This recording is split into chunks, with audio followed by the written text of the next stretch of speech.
It's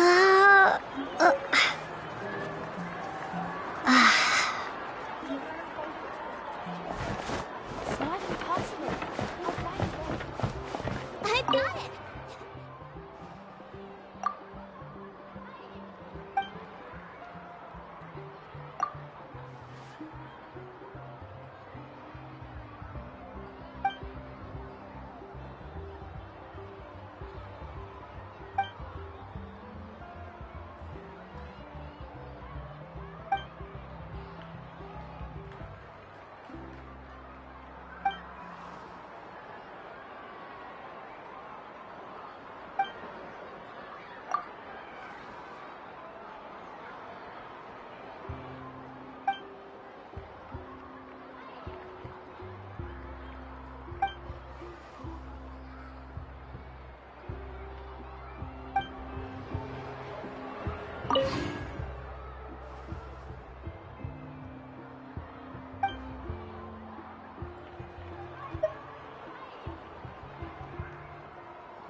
Spring is a harbor.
There is no escape!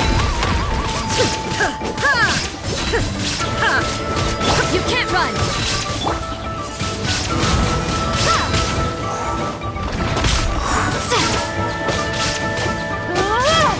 Shine down!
Sure isn't easy.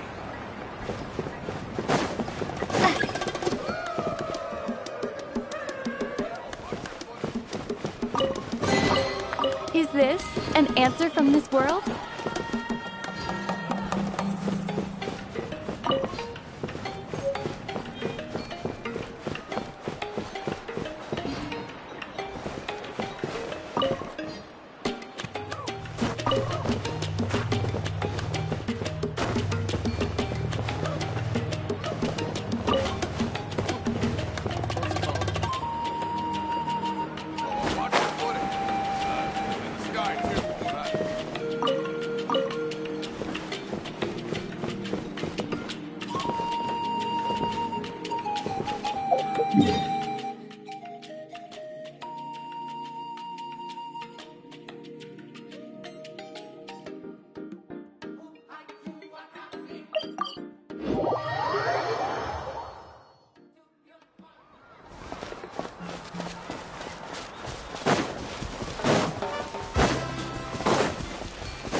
Another test subject. Fry! Windblade! Be gone! Illusion shattered!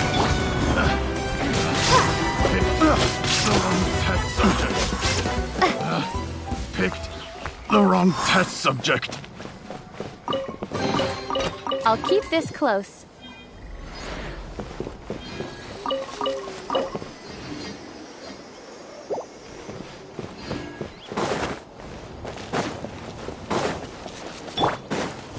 You can't run!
Another test subject. A little taste.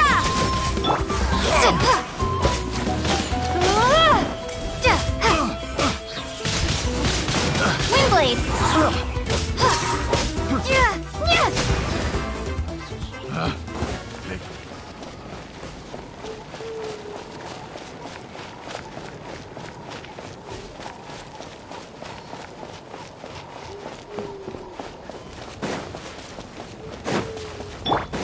There's no end to this.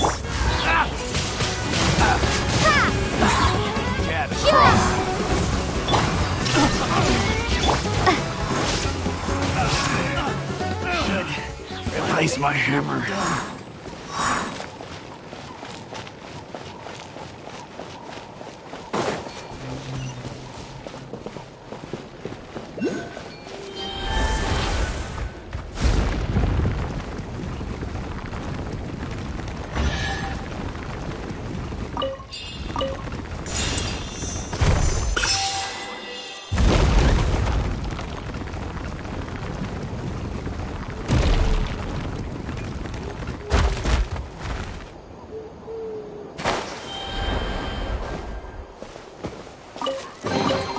I'll keep this close.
Well, well. Here comes another. Windblade! Hunter becomes the hunted.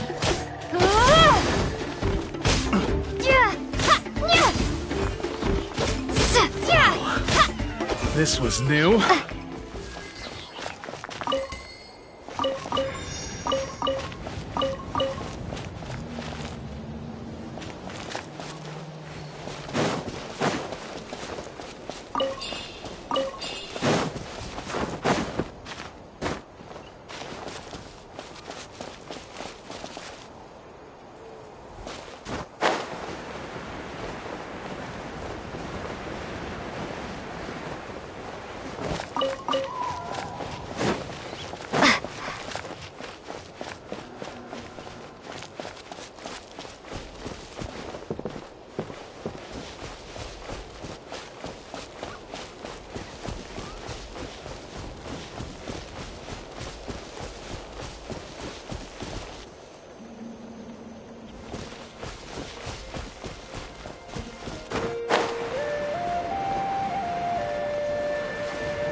There is no escape!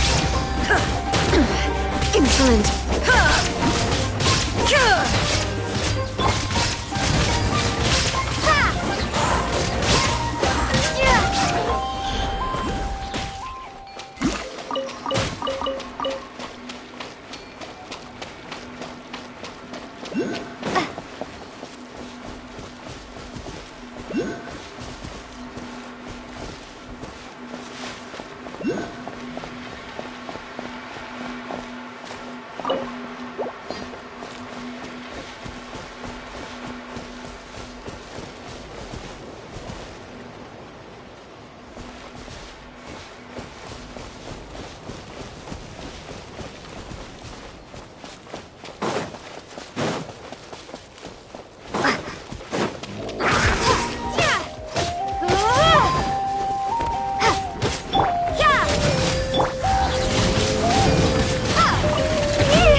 Illusion shattered!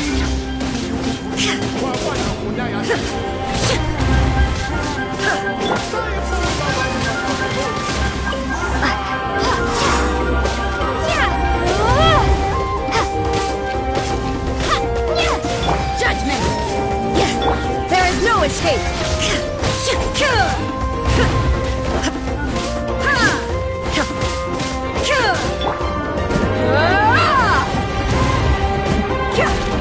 Let's get it on! Shine down! You can't run!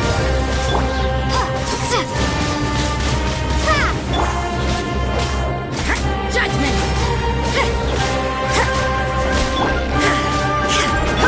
Buckle up! There is no escape!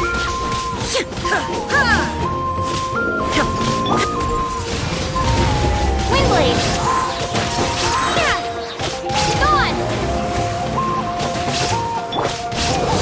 Illusion shattered! Look alive!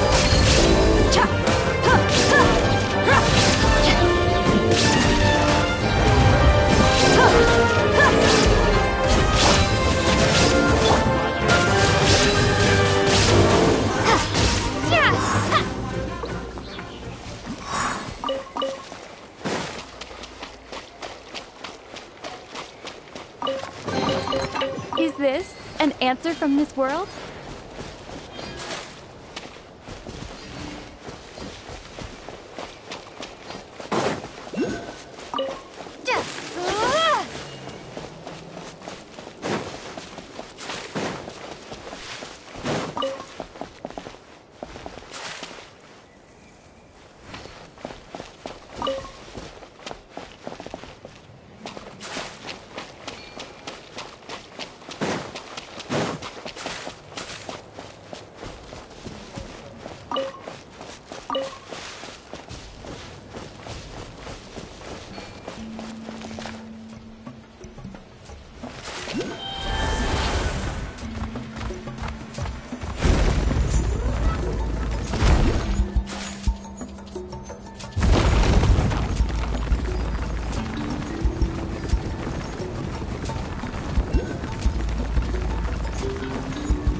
Out of the way, or get blown away! Out of the way, or get blown away!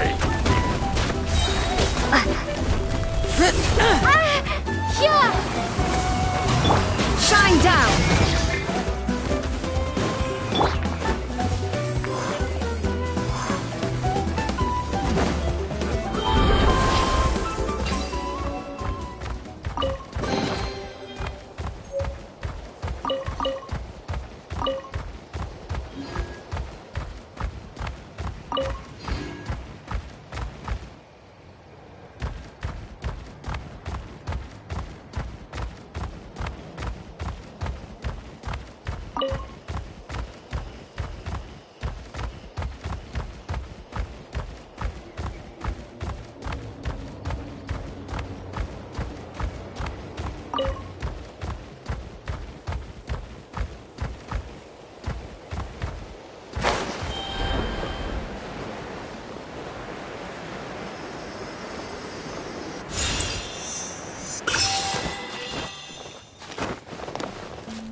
Come on! Show me your courage!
Feels like a whole new Paimon after those 2 days in the hot springs.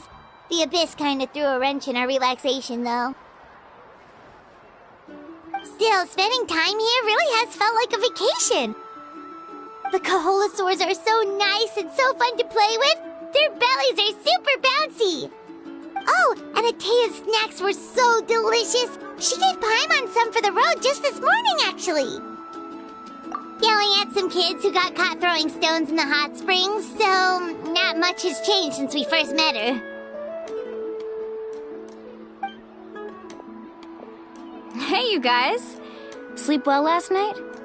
Yep, this area is so nice. Glad you like it. I was thinking of taking you guys out to do some sea fishing. Later tonight, we can eat whatever we catch. Fresh fish is absolutely delicious right off the grill. Hey, Mualani! Yeah? What do you need? The team sent out to fight in the Night Warden Wars has returned. And Kachina? Is she back as well? Kachina fell in battle. But don't worry, the team was victorious, so the Rite of Resurrection will be held in the stadium soon.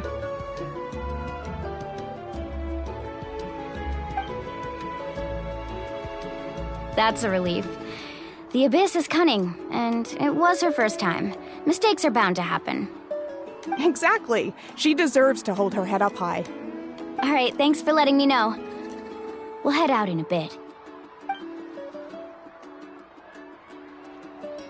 Jeez, she sounded a little anxious there. Had me thinking it was bad news for a moment. Mualani, you said the Abyss was cunning just now. But it seems like the Abyss just wants to destroy everything. Like, think about all those monsters that attacked your tribe.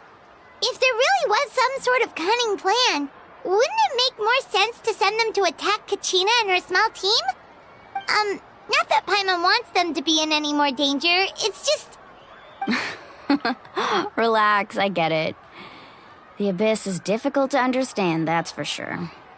At a glance, it certainly seems like the only goal is total destruction. The Abyss isn't a living entity after all, so what capacity for logic or planning could it possibly possess? But through our long history of fighting the Abyss, we've realized things aren't quite so simple. 500 years ago, the Abyss invaded Teyvat. You know about that, right? That's right. Khaenri'ah suffered greatly during that time. But so did every other nation in Teyvat. And Natlan was the worst affected of all. It took the combined efforts of the then Pyro Archon and heroes from every tribe to finally repel the Abyss. Even so, the effects of the invasion lingered for hundreds of years, only able to be reversed little by little. Our tribe's waters were contaminated. The Children of Echo's territory was overrun by dangerous sludge surging from underground. Unrelenting black winds tore across the lands of the Flower Feather clan. It was like each disaster was designed for a specific tribe. Exactly. We once thought that the Abyss's desire for destruction was a sort of primal instinct, but its methods are, in truth, marked by intelligence. We now believe the Abyss has invaded the Night Kingdom, and has the capacity to read the memories of this land at any given moment. And that's how it became so dangerous and cunning. Almost like it knows you inside and out. Yes, and that's why we've been unable to fully eradicate it, even after all this time. Luckily, the problems left behind by the Abyss have been successfully addressed by the various pyro archons we've had over the years. Now every tribe is prospering and things are looking up. I mean, just look at what we managed to do a few days ago. We totally fought them off.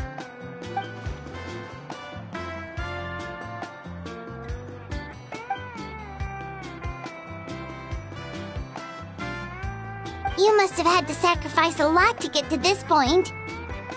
Every battle, every sacrifice is in pursuit of a future where we get to stop fighting. Responsibility, duty, unavoidable burden. Everyone in Natlan views the war differently. But I believe we will be rid of the Abyss one day. And the efforts of all who fought against them will become a story for the ages. To think that my name could survive in ballads passed down to future generations, it's kind of romantic. Everyone has something that drives them forward, you know?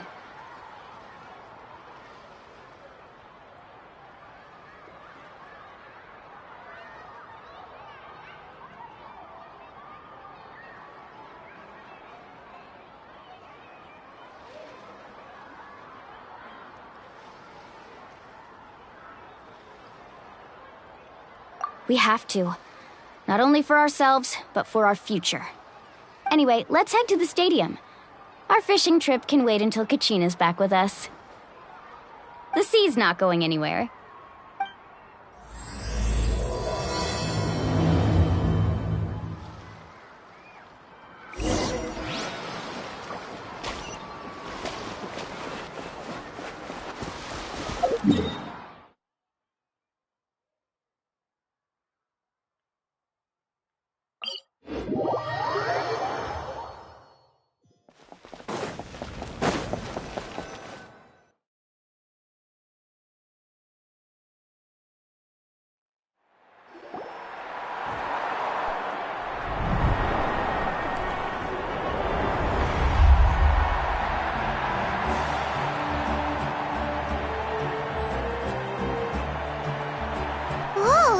Is packed already.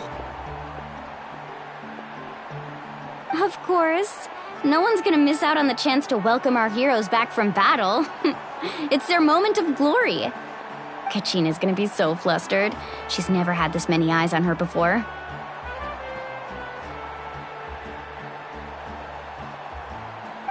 Yeah, she doesn't seem like the kind of person who likes being the center of attention. Looks like I'm just in time. Kinich, you're here! Yeah, a commission ran longer than expected, but I made it. I heard about the incident with your tribe, Mualani. Is everyone alright? Yeah, it's all taken care of. Our new friend here's got some tricks up her sleeve, by the way. She's just as strong as Kachina made her out to be. Hey, look! Is it about to start? That's right.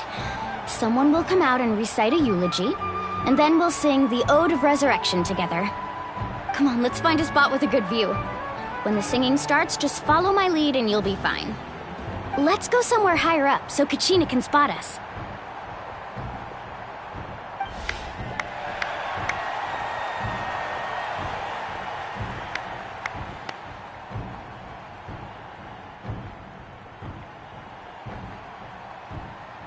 Warriors of Natlan, heed the call of life.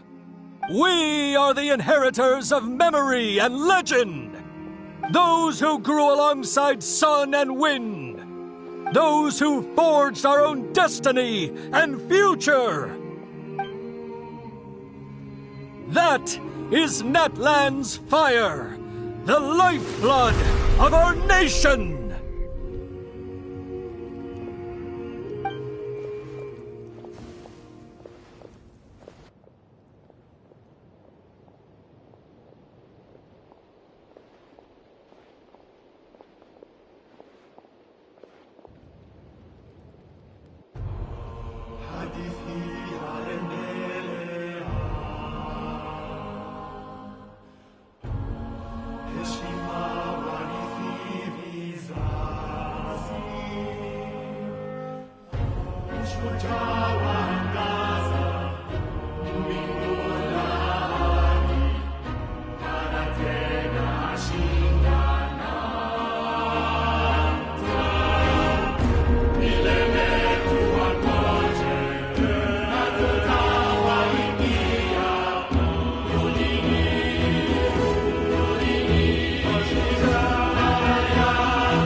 I could not find Kachina within the Night Kingdom, or locate her ancient name.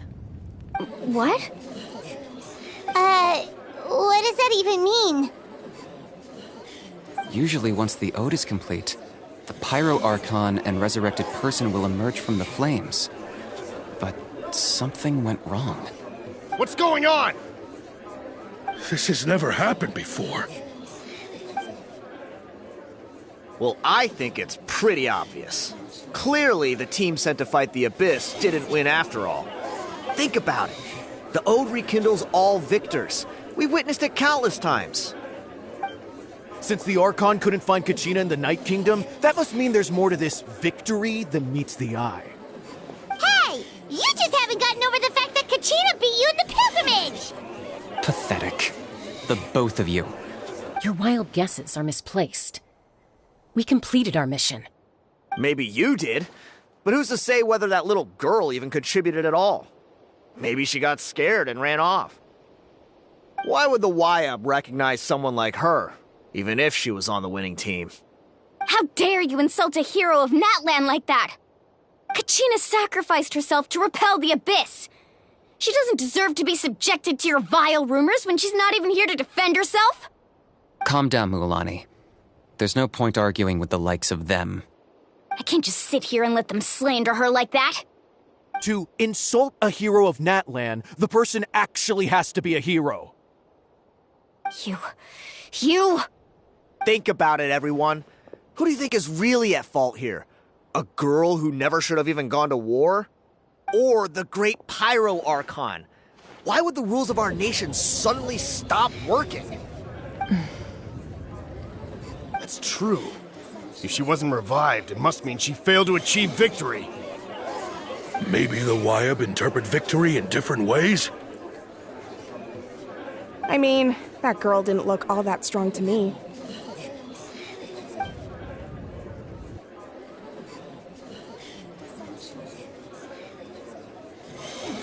Kachina wouldn't have run! That's not like her at all! No, she's been waiting for this moment for too long. No matter how daunting the situation, no matter how scared she might feel, she's always the first person to stand up and face it head on. We don't even know what happened, so don't you dare try to use this as an excuse to vent your anger or slander her reputation. Fine. We'll find out what happens soon enough. Then, we'll see who truly deserves glory. That's enough. There is no doubt about today's victory, or Kachina's part in it. She is a hero worthy of our admiration and celebration. However, the failure of today's ceremony is undeniable. Kachina has not been rekindled, and I offer you all my deepest apologies as I continue to investigate this matter. To prevent further casualties, I have decided to suspend the pilgrimage until this matter is resolved. What? No one is all-knowing. No one is infallible, not even myself. But doubt is a means by which we seek the truth, not a weapon we wield against others. I didn't mean it that way, Archon. If there are things you wish to clarify, then ask me directly. Doubt my answer if you wish. But now's your chance. You have concerns? State them. No, of course not. Even though I have said nothing to change your mind, then it would seem the truth never mattered to you at all. guy doesn't even have the courage to answer the Pyro Archon's question. So much for all that glory talk earlier. I have a question, Archon. My friend Kachina. Do you have any idea where she is? It's extremely important to me. I know you said you were investigating the situation, but I'm sorry, that's not enough. I've already shared everything I know. If you want to learn the truth and rescue your friend sooner, you should join the investigation. So, what do you say? Of course I'll join. In that case, come see me in the speaker's chamber. We should join them. Oh, and if it's not too much trouble, could you drop by as well, Traveler? I'd like to have a chat. Rest assured, everyone, I'll keep the tribal chiefs informed on the progress of the investigation. Once again, I apologize for the outcome of this ceremony. If there are no further questions, let's part for now. Did she just ask us to come along? I believe she did. Let's go. I'd like to know what's going on myself.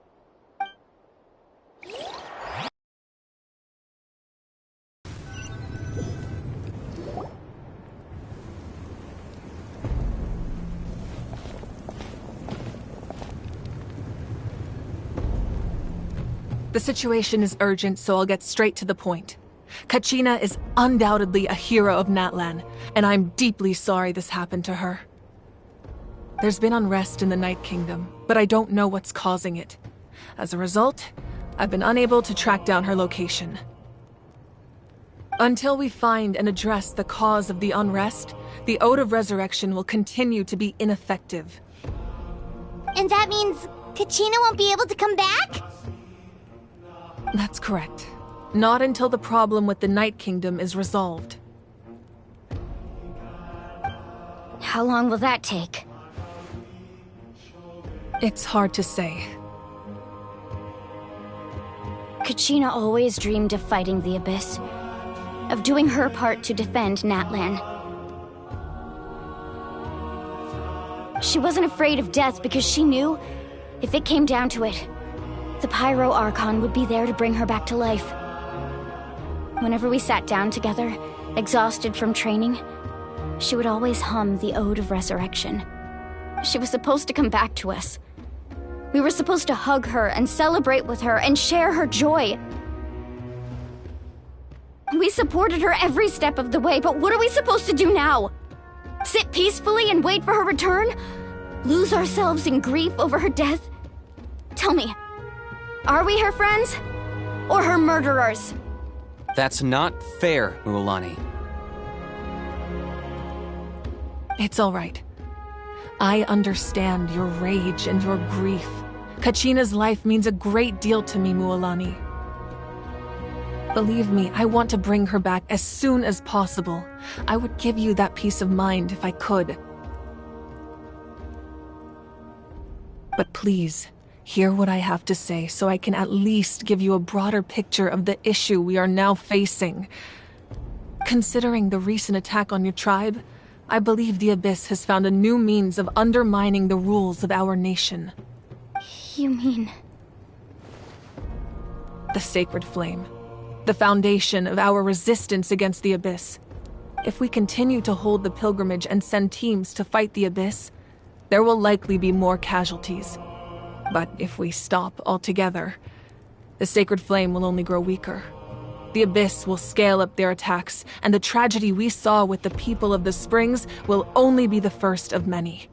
If we compare the two choices, the former seems to be the lesser of two evils. Sorry, I know that may sound harsh, but I bear the name Malipo.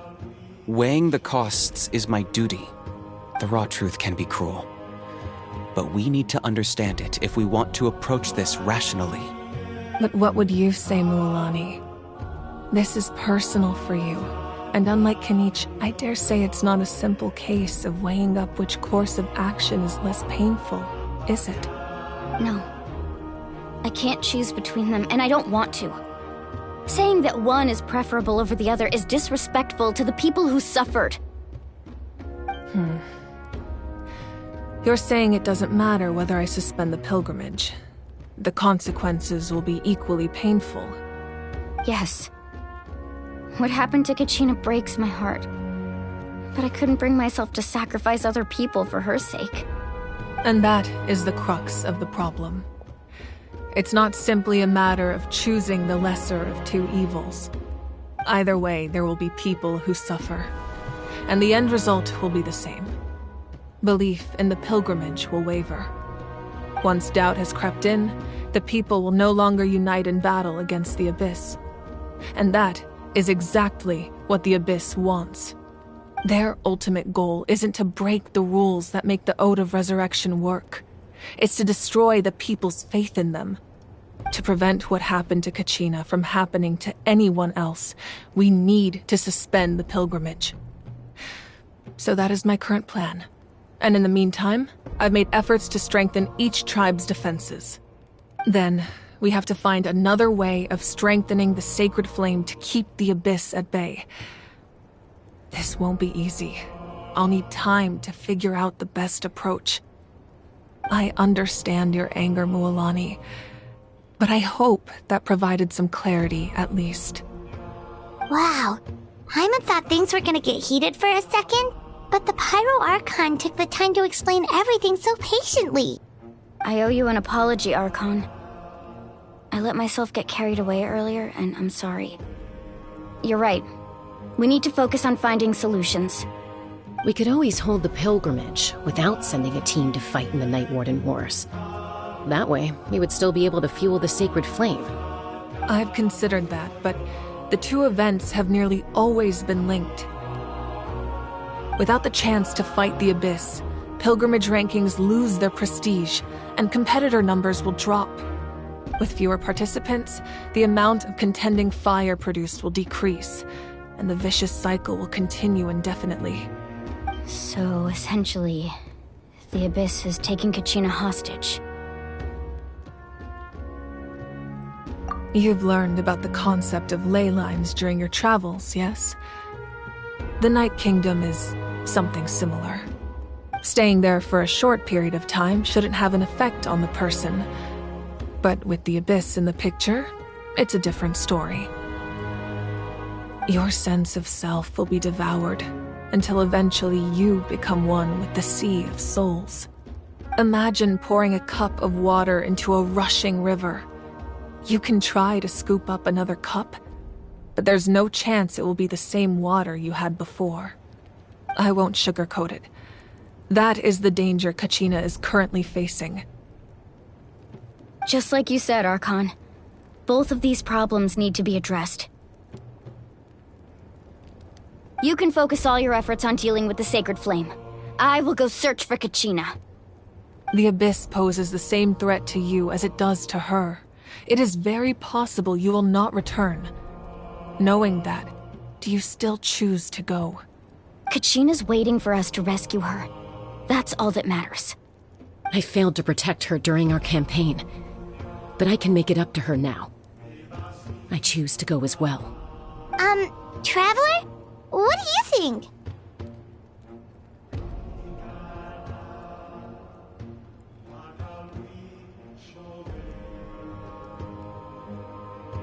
Understood. Then I'll support you in any way I can. The Masters of the Nightwind have a technique that can extract an ancient name from the ley lines. If we can find Kachina's ancient name, I can use the link between them to pinpoint her position within the Night Kingdom. Then comes the hard part. You need to visit the Night Kingdom in person and rescue her. But isn't the Night Kingdom a land of souls? Can we even go there? Under normal circumstances, only the consciousness can enter. But there is a way to go there in person. However, know that the Night Kingdom will attempt to repel you, and the Abyss certainly won't leave you be.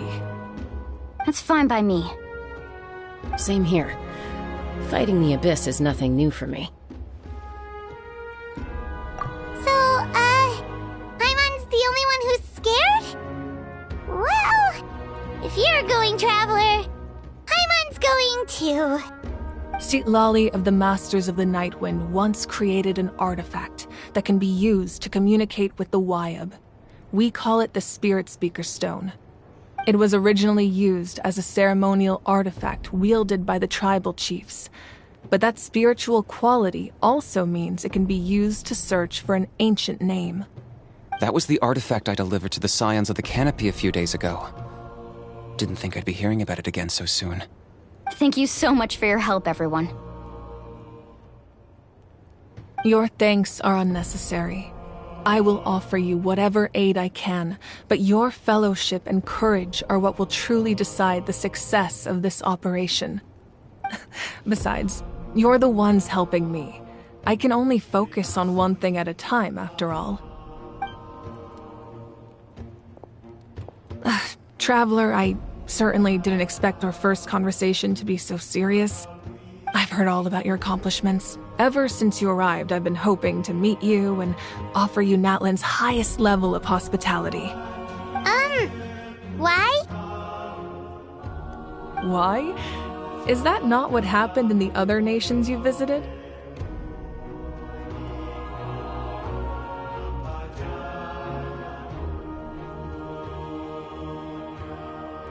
Yeah, things were pretty complicated at the start. And, you know, in the middle. But our reputation's solid nowadays. That's more like it. After all, I've heard you're someone who transcends fate. Perhaps even more than you can imagine. But we can talk about that some other time. Ideally, this would be the perfect night for a drink and some musical ambiance. But there are important things to be done. Oh, I almost forgot. Atea was wounded in the fight against the Abyss. She wanted us to give this to you.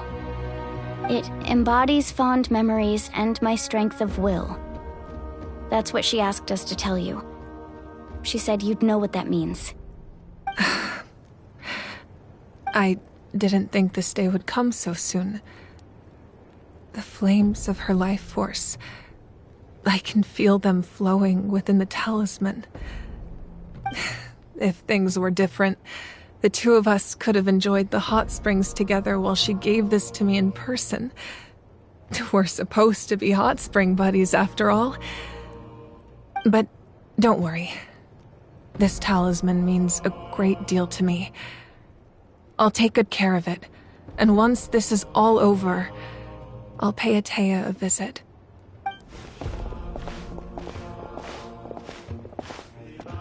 You said you didn't want to jeopardize the production of Contending Fire. But that's not at all why you decided to suspend the pilgrimage, is it? You're right. Even now, the production of Contending Fire is far from sufficient. The gradual corrosion caused by the Abyss has resulted in a massive shortage of pyro energy, and we're currently at the breaking point. As things stand, the pilgrimage is a lost cause. Suspending it allows us to save our strength to defend the tribes. The Abyss has brought catastrophe to Natlan, and Kachina's disappearance in the Night Kingdom is a direct consequence of that. We can't let the general public know that. No. If the public learned that Natlan's destruction was close at hand, there would be immense panic. But if I said nothing at all, they would have continued to question the integrity of Natlan's heroes. Another simple choice. The latter was clearly the better solution. But you chose otherwise. I have never subscribed to the belief that the right choice is the one with the fewest sacrifices. Let's go. There's still a way for the sacred flame to last a little longer. You mean? Yes. Come with me.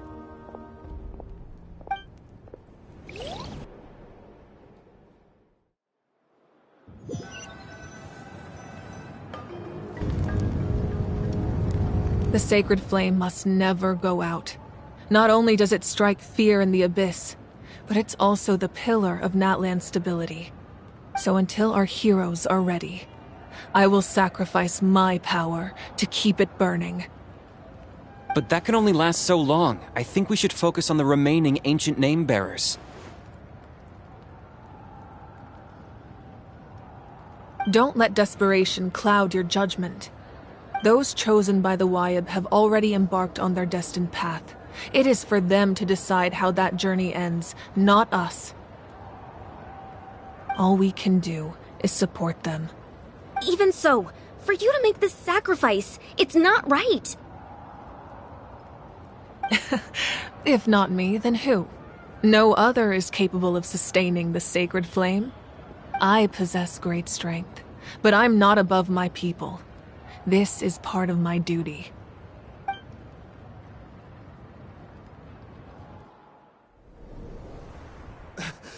Archon, it's the Fatui!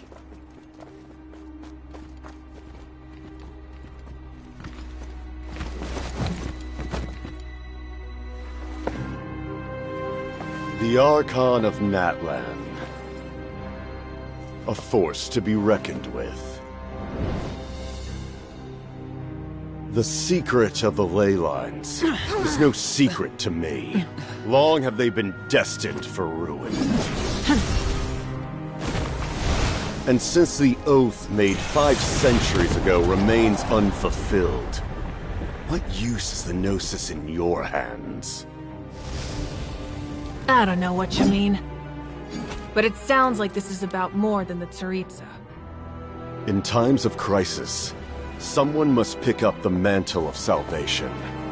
Your plan has reached an impasse, and now it falls to me to create new rules for Natlan. But before the dawn of a new age, the old must be destroyed.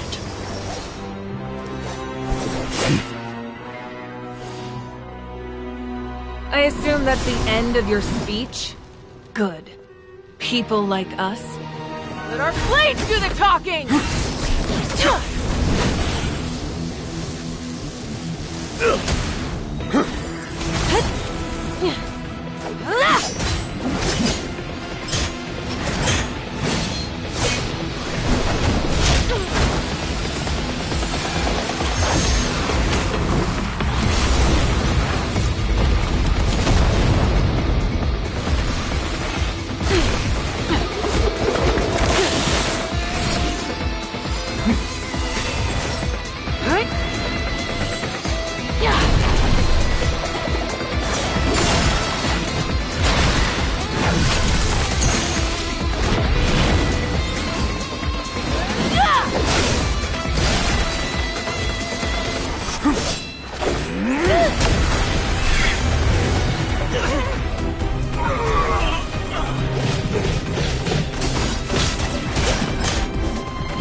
Masters of the Night Wind. Send word. The captain and his followers must be apprehended.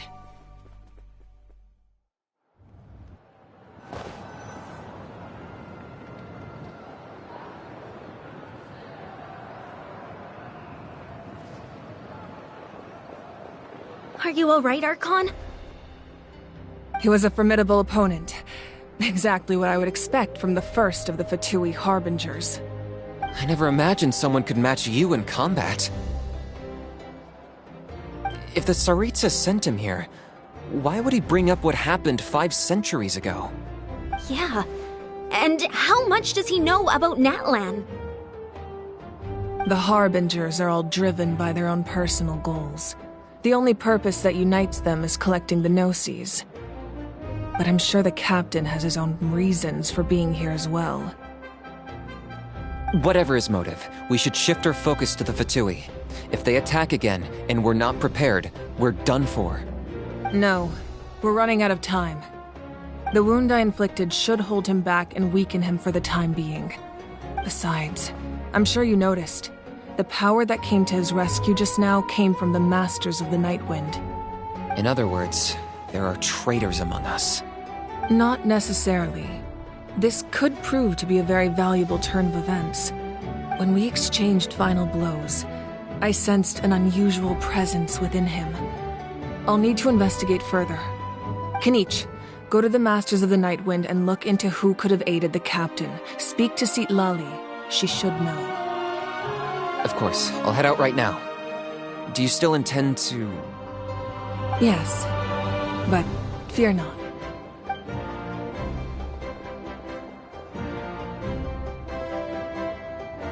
Natlan's strength has never rested solely in its Archon.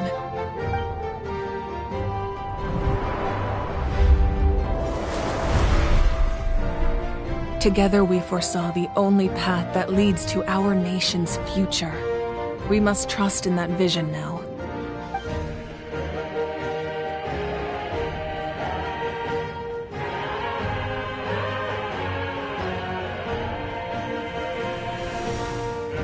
Is everything okay, Archon?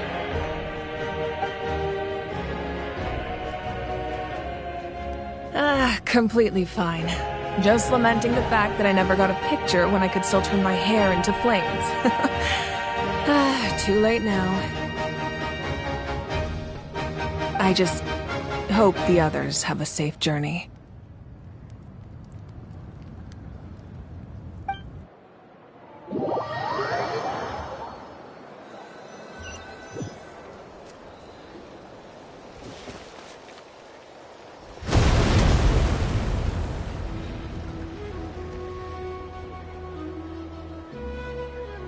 What's happening at the stadium? Did something explode? It feels like the Archon unleashed her power. She must be fighting a formidable opponent. Should we go back and check what's going on? Have faith in the Archon. She wouldn't lose in a one-on-one confrontation. Once we find Kachina's ancient name, we'll head right back. Okay, let's just keep climbing. Everyone really hopes nothing goes wrong.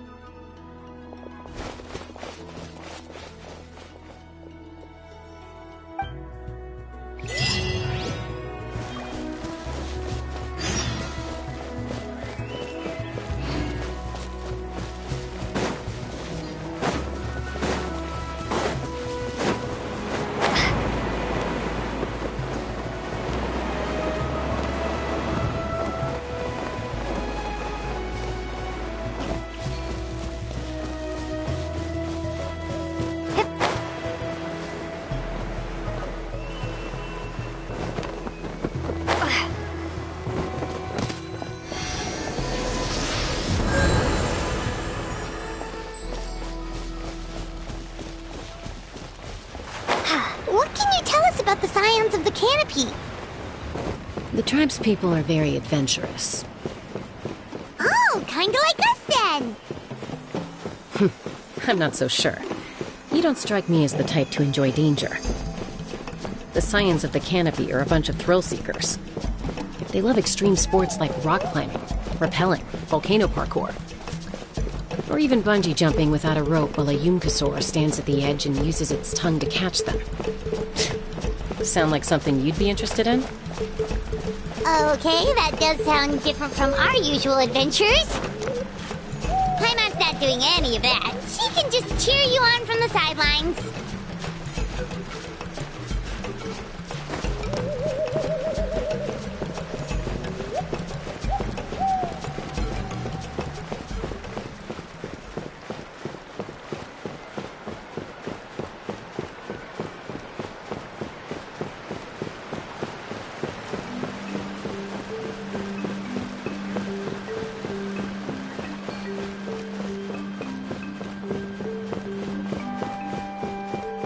That's Wyna, the tribal chief.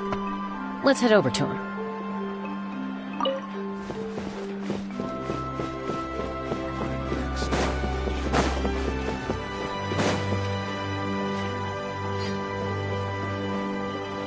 Chaska. Nice to see you again, Wyna. I'm afraid we don't have time for pleasantries, so I'll get right to it. We're here for the Spirit Speaker Stone. Whoa, hold on a second. At least tell me why you need it first. My friend Kachina is trapped within the Night Kingdom. We need the stone to find her ancient name and rescue her. Rescue her? From the Night Kingdom? That's right. I'm sorry, but someone needs to tell you what you don't want to hear. Going there, a mature warrior would never make such a foolish decision.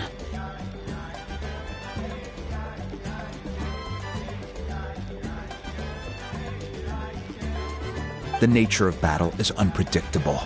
You never know how it's going to end. Losing a friend is tragic, but when that happens, the best thing you can do is focus on how to prevent further casualties. I appreciate what you're trying to say, Chief Wyna. But if the price of maturity is abandoning a friend in need, I'll choose foolishness any day. If Kachina's still holding on, then so will I. I thought you might say that. Is something wrong, Wyna? This doesn't seem like you. Life isn't complete without taking risks. That's always been your mantra. It's nothing. The Night Kingdom is a dangerous place. Can't blame me for checking if you were up to the task. If you're that determined, far be it from me to stop you. Here's the stone. Keep it safe, okay? It's not like we have a spare. Thank you. Huh. Seems like you two go way back. But aren't you from the Flower Feather Clan, Chaska? Oh, Chaska's a peacekeeper, so she's famous throughout the tribes. She's always the one people call to resolve conflicts, so we slowly got to know each other that way. Her younger sister Quichi's always hanging around our tribe, too. She's helped us out a lot in the past. Oh, you have a younger sister? Yes, I'll introduce you to her sometime. But let's get back to business. Wyna, how do we use the stone? As you probably know, your intended destination is completely different from the real world. The Night Kingdom is like a river flowing with concepts, and the ancient name you seek is like a tiny fish swimming downstream. In that sense, the stone is like a fishing boat drifting down the river, but the boat alone isn't enough. You need a fisherman experienced enough to steer it in the right direction. We couldn't do that ourselves? With a little practice, I'm sure you could. You have the strength and the talent. If you want to make sure this works, though, I could recommend someone to you. Who? Vichama, a legendary warrior and scout from our tribe. He's got a keen eye and a well-honed intuition. Even his ancient name means to seek. If you're fishing for a name, you're gonna want him on the boat. Vichama? Why does that name sound familiar? He's one of Auntie Atea's hot spring buddies. I've heard stories about him. Where can we find him? Ever since Malco passed, he spends most of his time gazing out at the scenery from the cliff tops. Follow the path that way, and I'm sure you'll find him. Thank you. We'll go look for him there. Good luck. I hope everything goes well.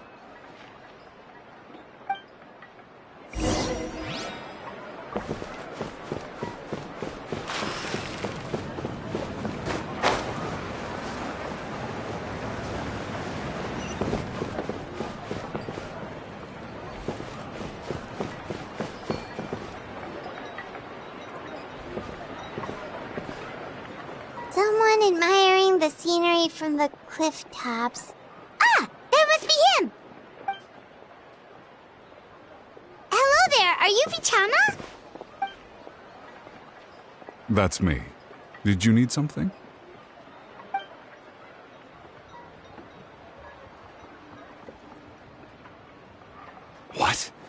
You're saying you can bring someone back from the Night Kingdom? How is that even possible? No, if you really think about it, anything's possible in that kind of place. But that would mean... Are you okay? You don't look so good. Everything's fine. I'll help you, but I do have a small request. After I help you find Kachina's ancient name, I want to use the stone to look for my friends as well. Your friend? Oh, why not mention someone named Malco? Is that who you're talking about? Yes, but I'd rather not get into it if it's all the same to you. That's not a problem. We agree to your request. Yeah. Since you're helping us find Kachina's ancient name, it's only right that we return the favor. Then we're agreed. Can I have a look at the stone?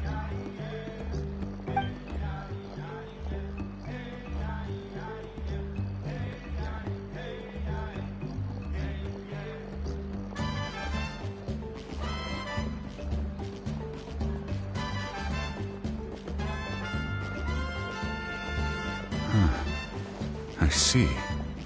From what I can tell, it functions almost like an abyssal pylon. Both connect the Night Kingdom to the living world. Once the connection is established, the abyss will come surging through the opening like a predator honing in on the scent of blood. So we have to be sure not to use it in a tribal settlement. Wow, you got all that just from looking at it? I just picked up on the basics, really. I still have no idea why it works. You said someone named Lali invented this. They must be a genius. I'll go find an open area and start setting things up. In the meantime, I need you to get 2 things for me. We'll go right away. What do you need? First, I'll need some hook ropes. Pretty much every store around here carries them, so no need to go anywhere special. Oh, and I need to build a net out of them, so make sure you get a good amount. Wait, are you saying you're going to use a real net to catch Kachina's ancient name? How does that work when one's tangible and one's not? By creating something tangible in our world, like a net, we can create a connection to a corresponding concept in the Night Kingdom. Basically, I'm going to use the concept of a net to catch something equally intangible, an ancient name. Oh, I see. What about the second thing you needed? Right. I need 2 chunks of obsidian. Once we bring the ancient names into our world, we'll need a place to store them. Normally, you can only get obsidian from the Children of Echoes, but I heard there's a traveling merchant from that tribe around here somewhere, so maybe you can try your luck there. Gotcha! Alright, let's split up. See that clearing? Let's meet over there when you're done. Oh, and you can send someone with me if you want. In case you're worried I might take the stone for myself. What do you think, Chaska? There's no need. Lena spoke highly of you. That means you're trustworthy. I appreciate it, even though that doesn't mean much to me anymore. Anyway, it'll take some time to set everything up, so no need to rush. I'll see you in a bit.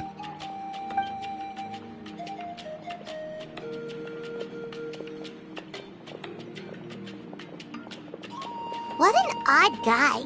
He seemed so defeated, but also really invested in the stone at the same time. I don't have any more insight than you, Paimon. Let's just focus on the preparations for now. Hang on, Kachina. We're coming for you.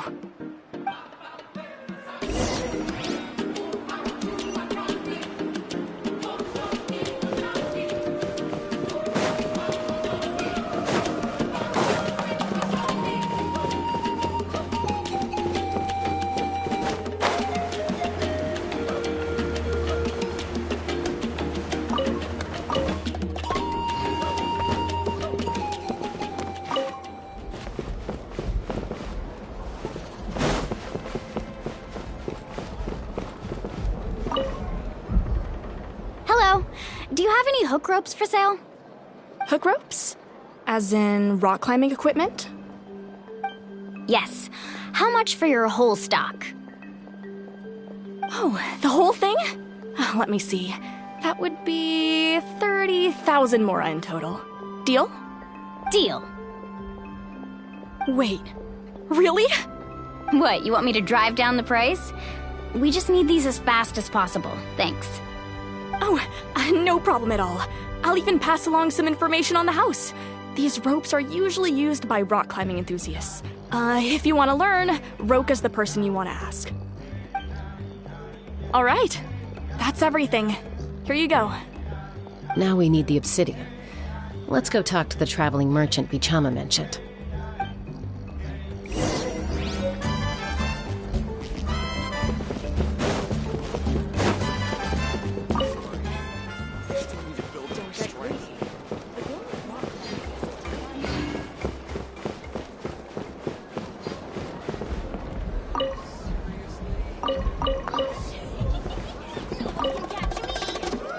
Excuse me, do you sell obsidian?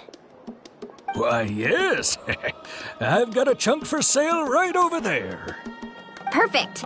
Is that the only one, though? We actually need two. That might be tough.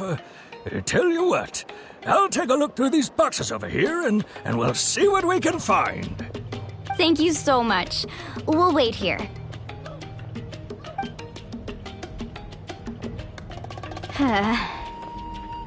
Relax. Everything's going according to plan. I know, it's just... I could tell Vichama feels the same way about his friend that I do about Kachina. I hope this chunk of obsidian isn't the only one. Kachina always carries all sorts of shiny stones with her. If I was the one trapped in the Night Kingdom, she'd have a whole pile of obsidian ready in a heartbeat. Well, would you look at that? I did bring an extra. Here you go, young lady. How does it look? Perfect! Thank you. How much do I owe you? If you hadn't shown up, these stones would have just sat here collecting dust. I'll take 3,000 mora for both. Here you go.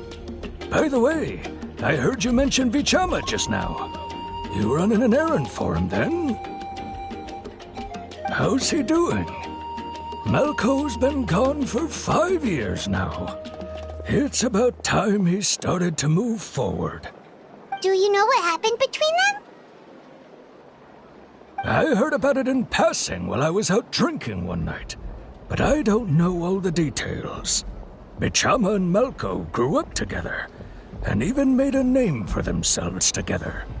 Malco was an amazing fighter, capable of knocking out multiple opponents in a single hit, while Vichama excelled at scouting and analyzing the battlefield. The two made an excellent team, and managed to beat back the Abyss several times. 5 years ago, they both emerged triumphant in the pilgrimage, and were placed on the same team to fight the Abyss. But on the eve of battle, the Abyss launched an attack on their tribe, and Bichama suffered an injury to his leg while attempting to rescue someone. Then what happened? The team agreed that he couldn't fight the Abyss in his condition. Vichama didn't argue. He knew going to the front lines with an injured leg would make him a burden in battle. So they raised the issue with the Pyro Archon, and she agreed to let him stay behind. It's just... Malco and the others ended up facing hordes of abyssal monsters in numbers that far exceeded anyone's expectations. The team made an error in judgment, and they fell to the onslaught. Vichama went into a deep depression after that. He blames himself for everything.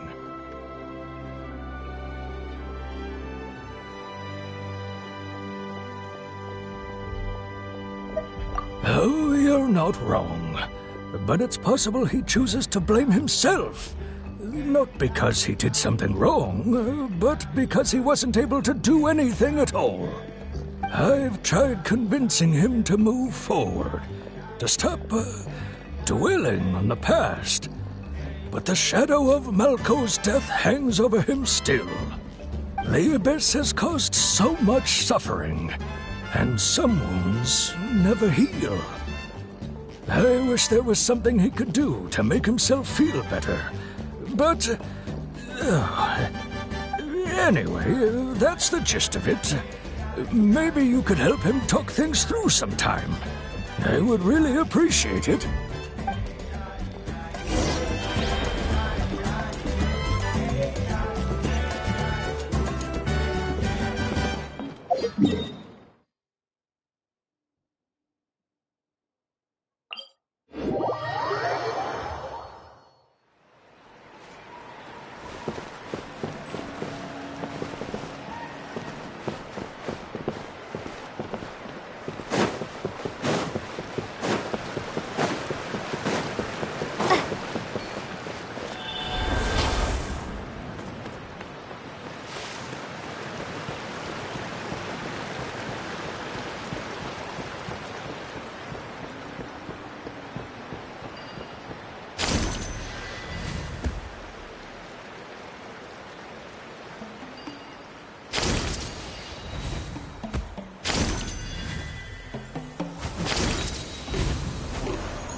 Did you get everything?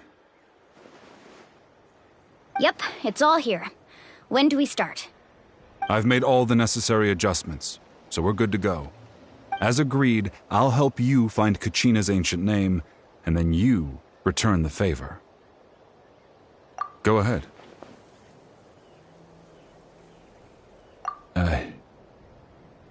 Yes. After Malko fell, I scoured the battlefield to see what happened. It turned out he wasn't bested by some impossibly powerful foe. He was dragged to his grave by the sheer number of enemies. If I had been there, I would have been able to sense the danger. I could have warned them not to advance. I've always blamed myself for what happened. But when you told me about Kachina, I realized there's a chance Malko might also be alive, fighting for survival in the Night Kingdom. But that happened several years ago, right? The Pyro Archon said all life within the Night Kingdom eventually becomes one with the Sea of Souls. There might not be much hope, but I still have to try. Malko and I promised each other, even if we never managed to root out the Abyss for good, we would fight together until the end. All right, let's get to it. I'll start searching for the conceptualized version of Kachina's ancient name. If you see any fragments scattered around the area, please collect them.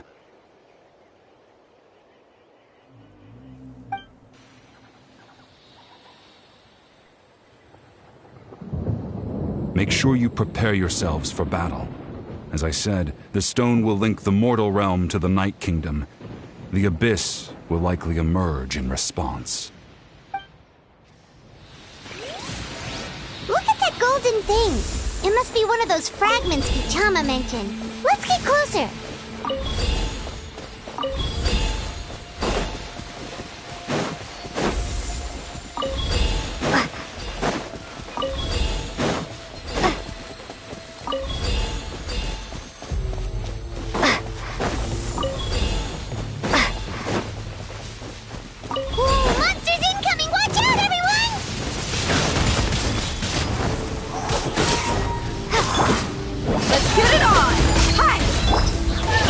Shines eternal!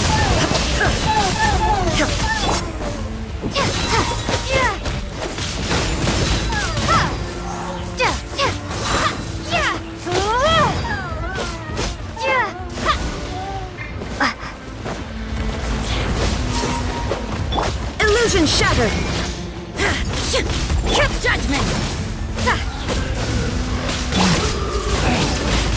Windblade!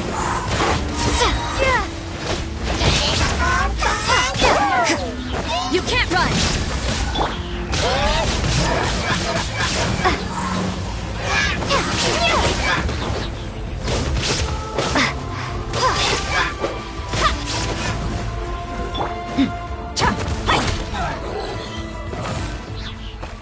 How much longer, Vichama? Not long! We're getting close!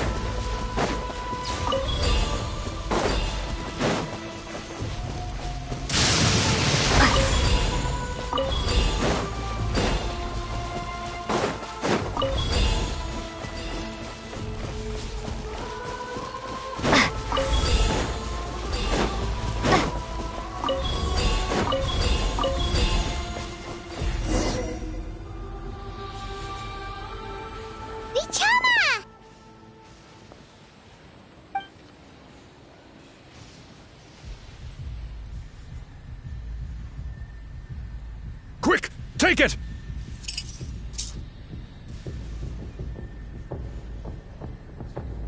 I found Kachina's ancient name. Hang in there, Malko. Just a little longer. Something's not right. The power of the Abyss is getting stronger. The Abyss is corroding his body. Vichama, you can't keep going. You'll die. I should have died 5 years ago. I just need a little more time. Please, I'm almost there. Thank you.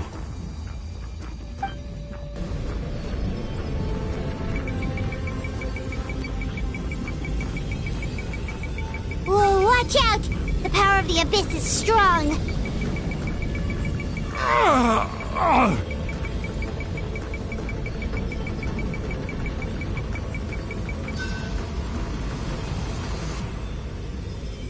This power. Hanging in there?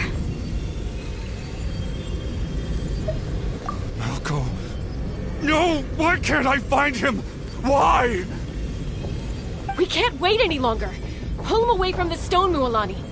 I already tried, but the power of the Abyss has him in a chokehold. It's like he's tied to the stone with an invisible rope. In that case, we have no choice. I'm sorry, Seed Molly. Get back! Chaska, wait!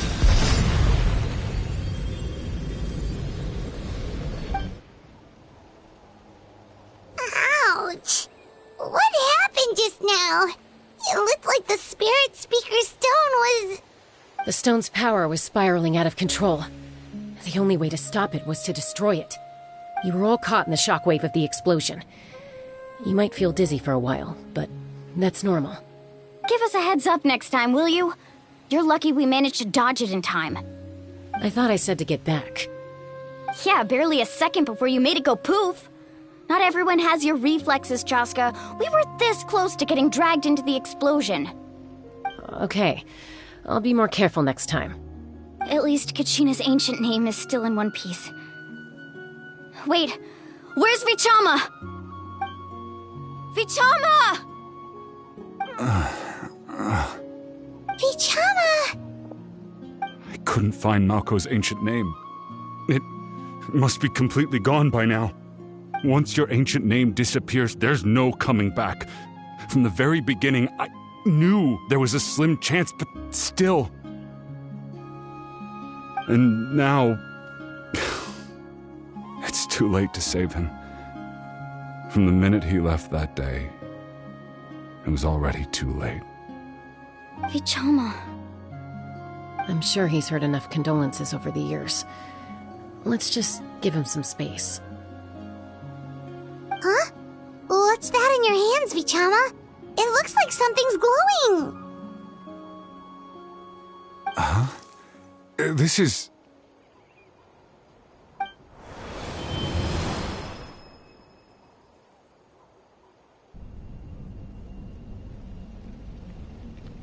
Hey, Malko. Got any strength left? Not enough to swing a sword, but to say a few last words? Sure. Too bad no one will get to hear them. I never thought I'd actually die on this mission. Not that I'm afraid to die. It's just hard thinking about my mom's face when she hears the news.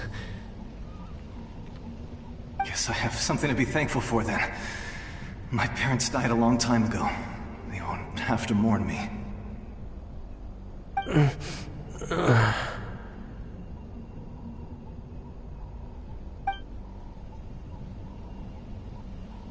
Pisak!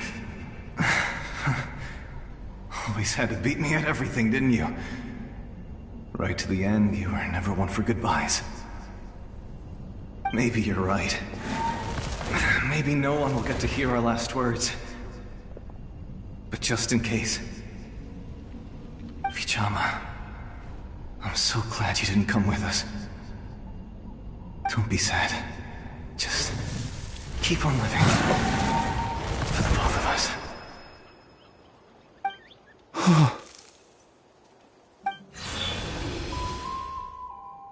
Was that a memory? Seems like we were able to salvage something after all.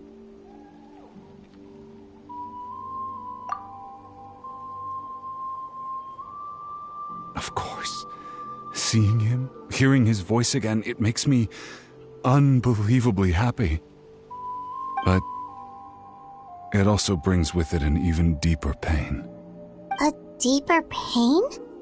Why? Malko was always the type to put on a brave face. But in that memory just now, his hands were shaking, and his smile was forced. For all these years, I regretted not being able to fight alongside him to the end. And now I know, at the end of his life, he was thinking the same thing. Vichama. I'm fine. Actually, I heard Chief Wyna wasn't really on board with your plan to go to the Night Kingdom. When you asked for my help, I hesitated too. I knew helping you find your friend's ancient name meant leading you one step closer to danger. But I also understood why you had to try. Everyone has regrets in life, but not everyone gets the chance to make up for them. Once allowed to fester, guilt strips us of our most valuable qualities as warriors. In that sense, we might as well choose the braver path from the very beginning. If I could do it all over again, I would have followed Malko to the front lines no matter what. Even with an injured leg, there were still things I could have done. That way, even if the outcome stayed the same, I still would have fought alongside him to the end. There are critical junctures in life, and if you don't seize the chance to act, there's no going back. That's something I had to learn in hindsight, but you're still at the crossroads of your journey, so I hope you can walk away without regrets. Thank you, Vichama. I feel even more determined now. Kachina will come back to us. I'll make sure of it. I promised I would find her, and I intend to keep that promise.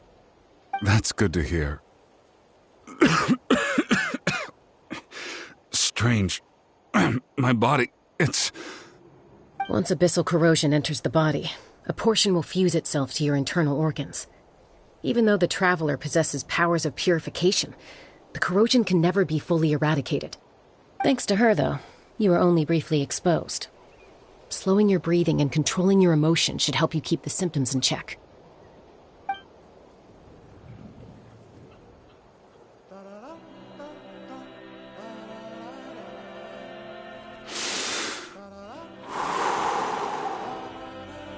Huh.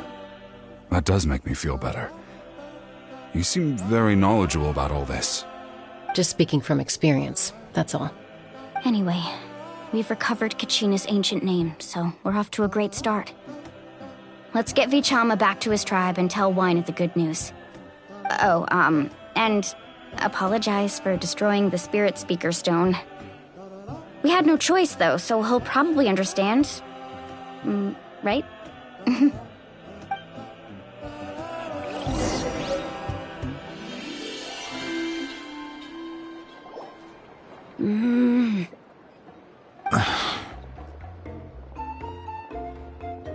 Koichi, are you really gonna just stand there like that? I don't know what you want from me. I think you know exactly what I'm trying to say, Uncle Wina. I can hear it in your voice. Honestly, it's just one thing after another with you two. They're back. Koichi? What are you doing here? Don't play dumb with your own sister. You know exactly why I'm here. My apologies, everyone. I just need to borrow Chaska for a few minutes. You come with me.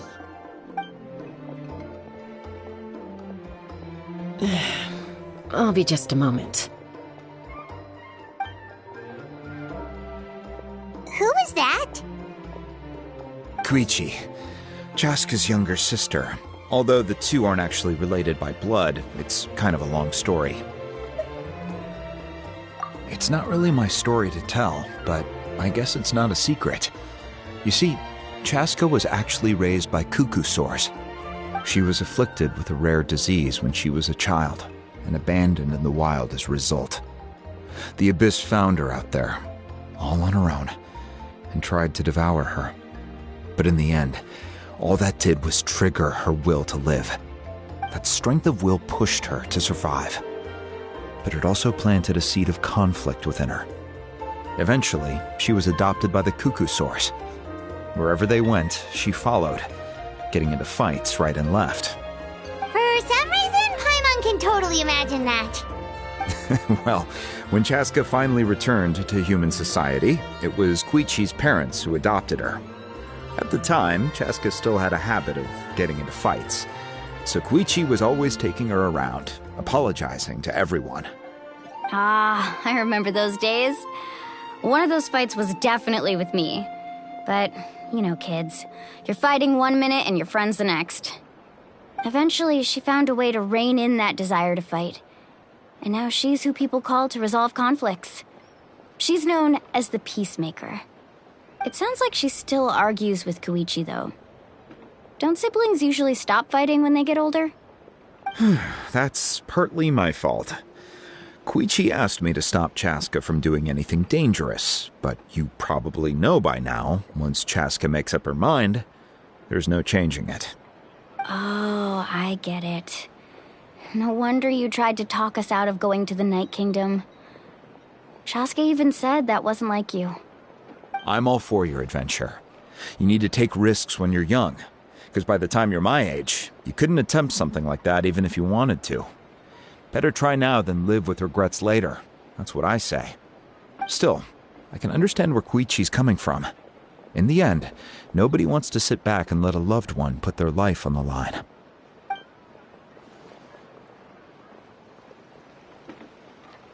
All right, it's just the two of us now.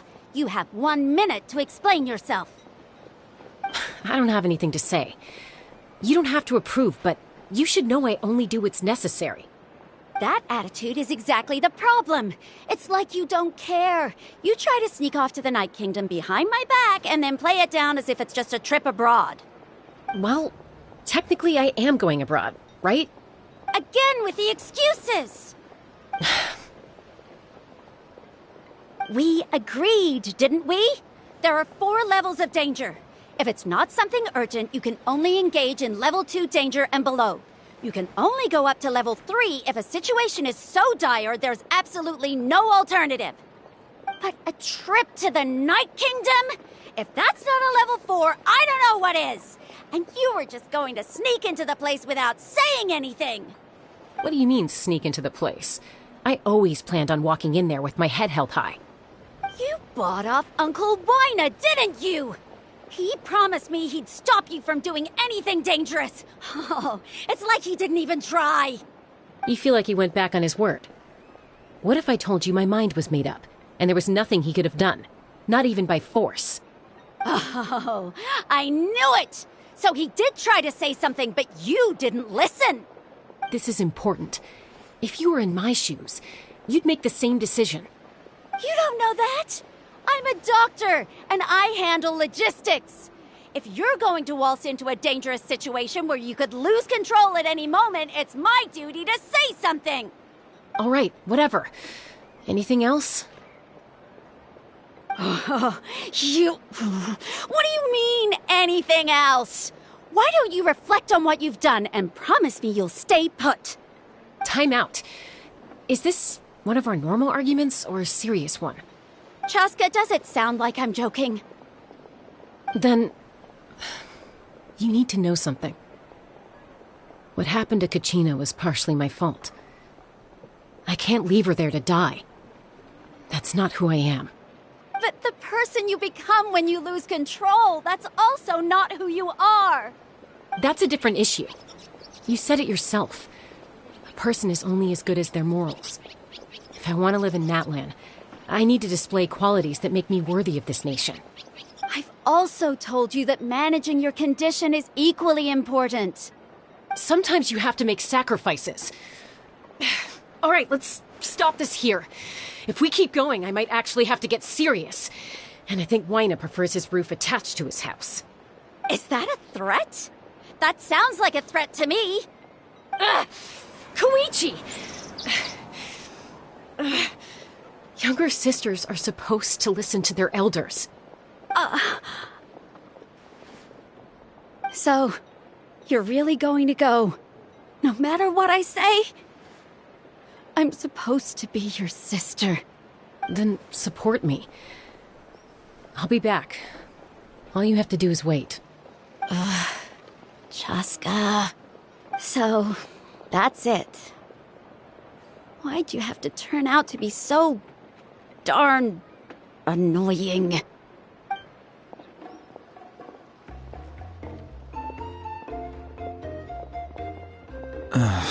You two are something else. Something you wanted to say? I know you aren't related by blood, but you two sure are similar. Really? You know, I said that very thing to Koichi not too long ago, and she reacted the exact same way, down to the very tone of voice. It's not my place to get involved, but I will say this. Try to spend a little more time with your sister. You're tough kids. That doesn't mean you have to go it alone. Thank you.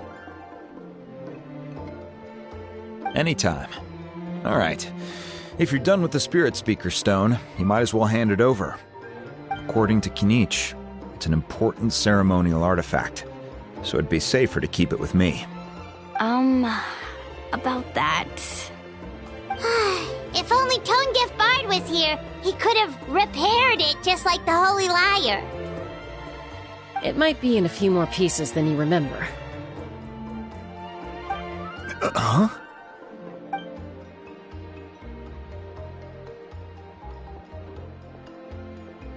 I see. Sounds like it was an urgent situation. If someone's life was on the line, then you had no choice. Still, Citlali's going to be a nightmare to deal with now that you've broken her stuff. I'll explain everything to her later. Stay safe out there in the Night Kingdom, okay? I'll wait here for your safe return.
We're back! We found Kachina's ancient name, too! Well, it's fairly complicated. Let me give you the condensed version. The Fatui again? We can't go anywhere without them causing trouble. But what if the Fatui finds out you've lost your power? Won't they try to take advantage of the situation? That's why it has to be our little secret. No one else can know, or we're asking for trouble. Look, I wish I could offer you some sort of consolation, but I won't lie to you. With multiple factions closing in, there's nothing comforting about the situation we're facing. Still, all you need to do is focus on your goal. You can leave the complicated matters to me. I can also step in on the Pyro Archon's behalf. There's a limit to what I can accomplish, but I'll help you however I can. There's no need to be so modest, Yan-san. Your incredible strength has long been a well-known fact. You're the pride of your tribe. Archon, I'm sorry about before. You have so much on your plate, so much that you have to worry about. But all I could do was focus on my own feelings. You have nothing to be sorry about. We all get overwhelmed by our emotions, myself included. Your reaction to Kachina's disappearance, I understand that feeling very well. Well, now that we have Kachina's ancient name, let's go track her down. Follow me.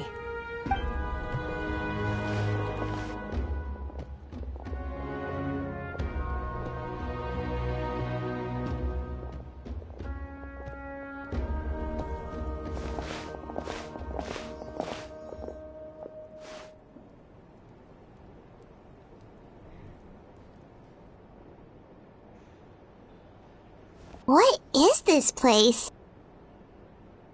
Hey, isn't that Atea's talisman? Good eye. This is where I store all the various mementos I've collected. Whoa. I've never seen this place before. There's so many things in here. It looks like there are items from every tribe. Collecting them must have taken a lot of effort. I suppose you could think of it as a hobby of sorts. In Natlan, everyone grows up listening to the stories of heroes, and physical items do a far better job of preserving those stories than our own memory. Now, I still have some preparations to make for the ceremony, so feel free to take a look around in the meantime. If you're curious about an item, I'm more than willing to tell you about its origins. All right, we'll have a look.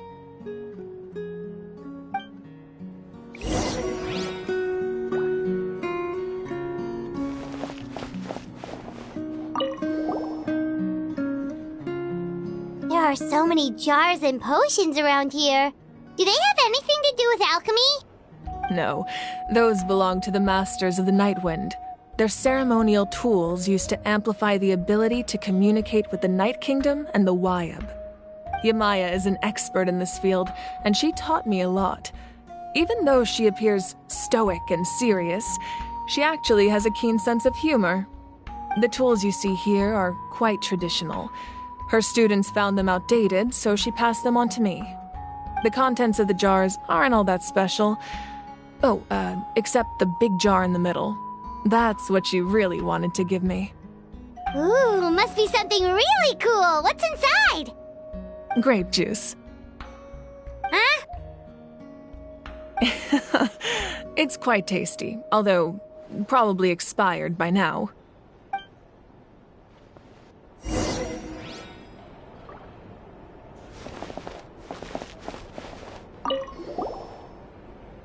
This is Atea's talisman. I'm sure you're familiar with this one already. Atea was rarely ever without it. The talisman brought her a lot of luck in battle.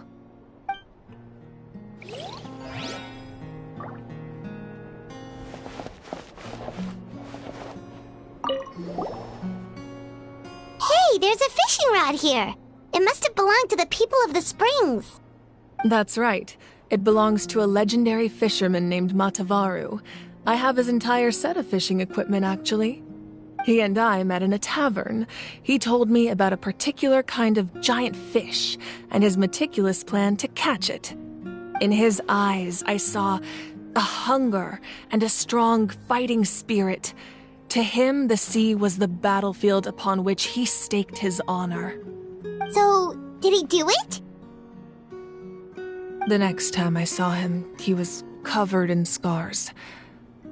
It turned out the fish he sought had been corroded by the abyss. He managed to kill the fish, but sustained a serious injury in the process, which meant he could never go deep-sea fishing again. Can a fisherman claim victory if he fails to bring back his catch? That's what he asked me in the end. Well, Paimon thinks he won. That was my answer as well. The experience was far more valuable than the prize itself. In the end, he didn't want his tools to go to waste, so he gave them to me. Wait, that means you also know how to fish. Maybe we can go head-to-head sometime.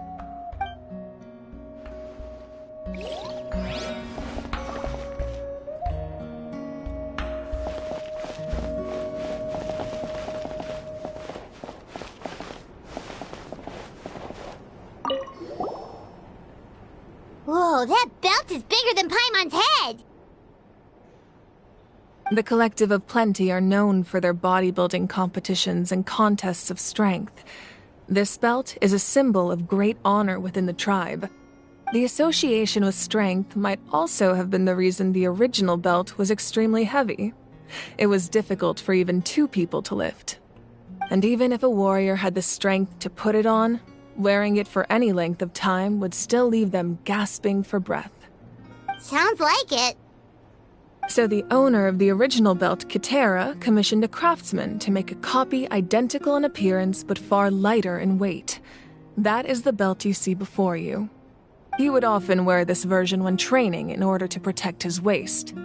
Or he made a lighter version so he could wear it all the time and show it off.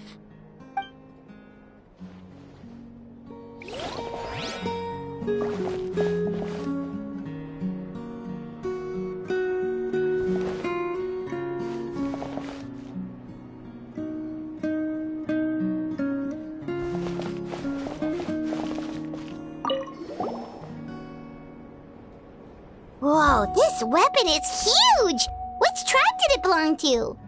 Ah, that weapon belonged to Tenoch, a hero from 500 years ago.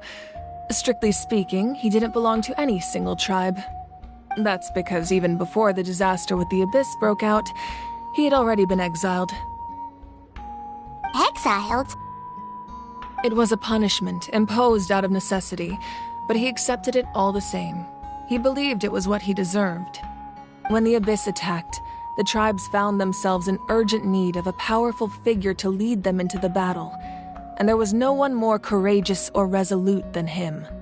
He united the 6 tribes and accomplished great feats throughout the war. Ultimately, he perished, and because he had already lost his ancient name, the Ode of Resurrection was unable to bring him back. And so, he was laid to rest, alongside the countless warriors and civilians who lost their lives, buried in the soil of his native land. Wow, he sounds like a true hero. Indeed, even now his story is told throughout the land.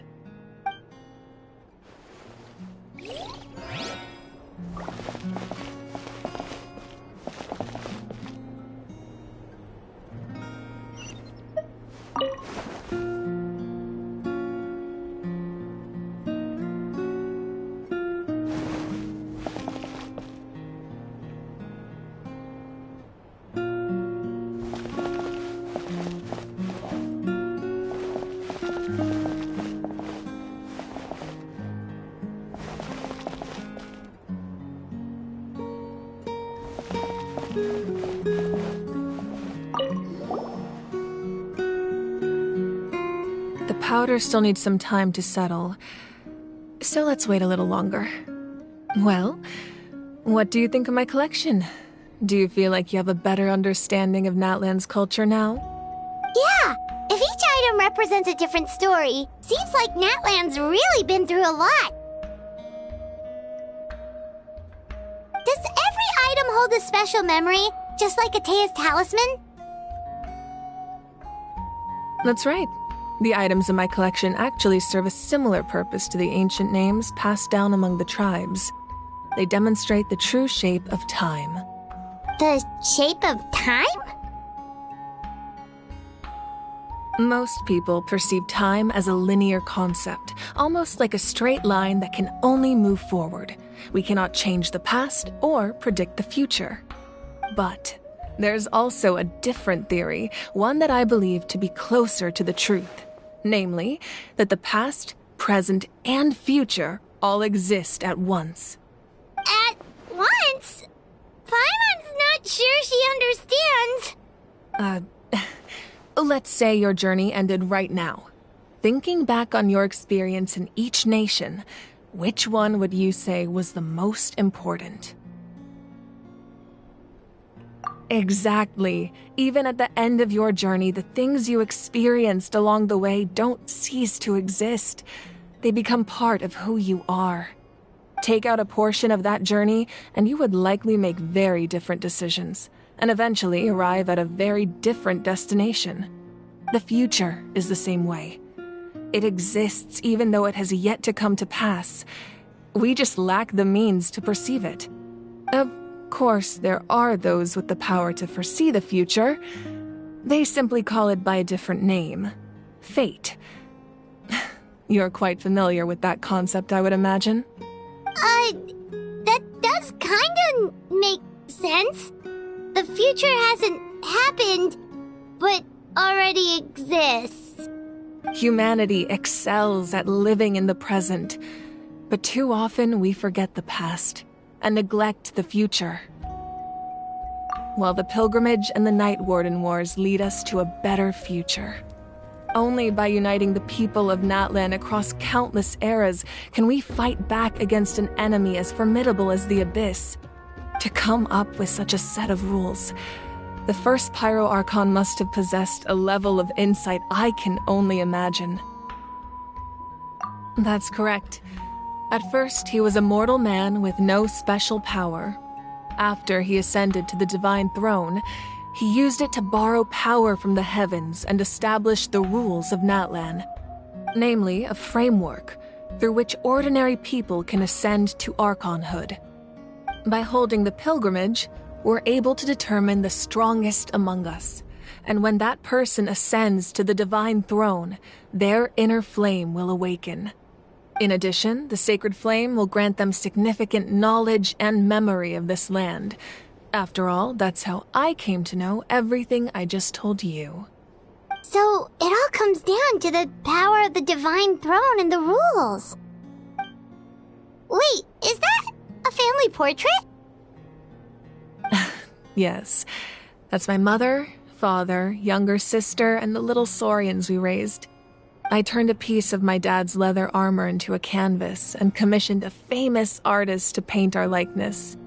Your sister is so cute! It looks like the two of you are really close.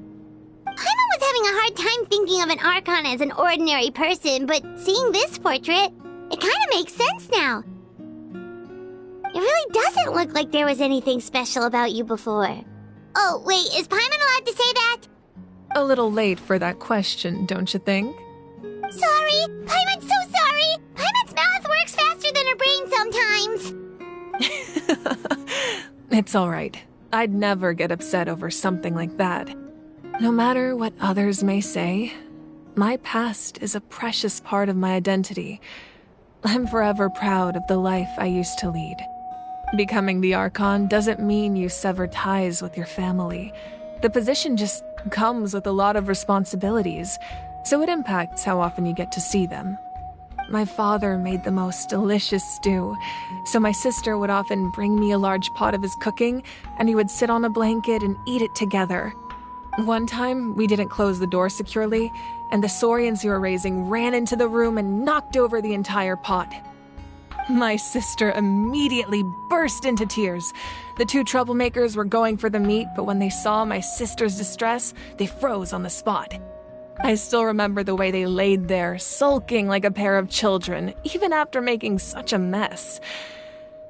It was frustrating, but in the end, all I could do was comfort my sister and move on.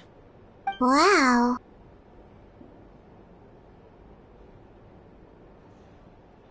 Isn't that what being a family is all about?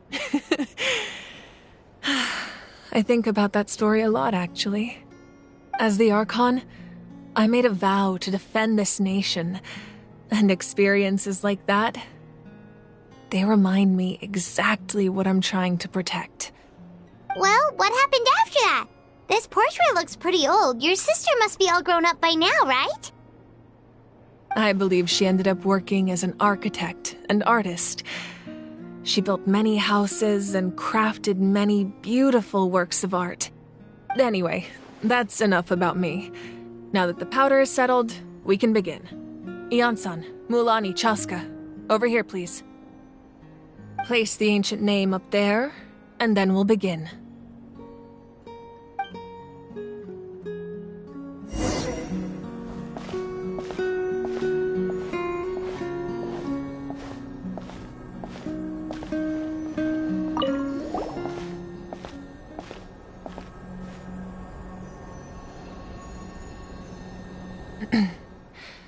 Surely as the echoes of life resound through heaven and earth, so too shall our stories remain eternal. Ancient name, take us to your fated bearer. Allow her to answer our call.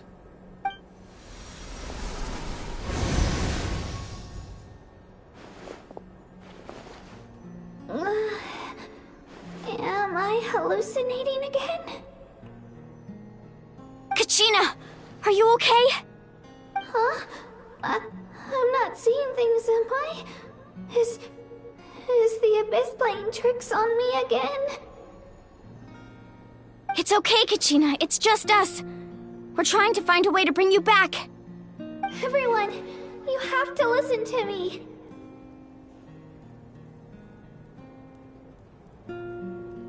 I've been investigating the Night Kingdom this entire time, and I figured out what's wrong. The Wyab is being affected by the Abyss. I was waiting for the Wyab to send me back, but then this really strong monster came in and it almost killed me.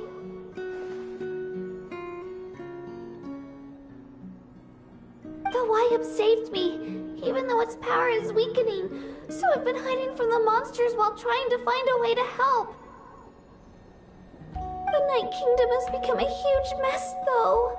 I keep hearing these awful sounds and seeing really horrible things. Don't listen to those sounds, Kachina. The Abyss is trying to strip you of your sanity. All you need to do is stay safe and wait for us. We'll be there shortly. It's okay. I feel so much better now that I've had the chance to talk to you guys. You don't need to worry about me. I've never been strong or special at all, really. So I don't blame anyone for forgetting about me or leaving me behind. Just knowing you care is more than enough.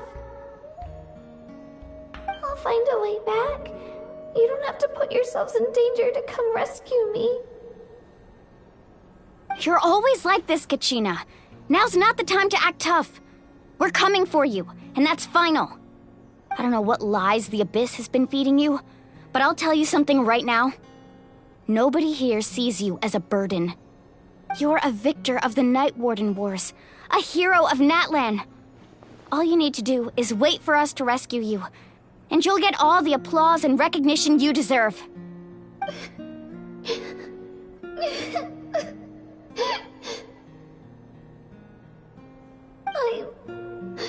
I'm really scared. Everything's so dark and creepy here. And I want to go home. Still, I don't want you to put yourselves in danger because of me. I don't want to hold anyone back ever again. All you need to do is place your trust in us, just like you always have. No one fights alone. We're not leaving you behind. Not ever. Yeah, we're so close. We can't call it quits now. Thank you. Be careful. Looks like we've lost contact. Now comes the most dangerous part. You have to traverse the Night Kingdom in your physical form. This entrance to the Night Kingdom was left behind after an abyssal invasion. Even a brief amount of time inside could expose you to corrosion.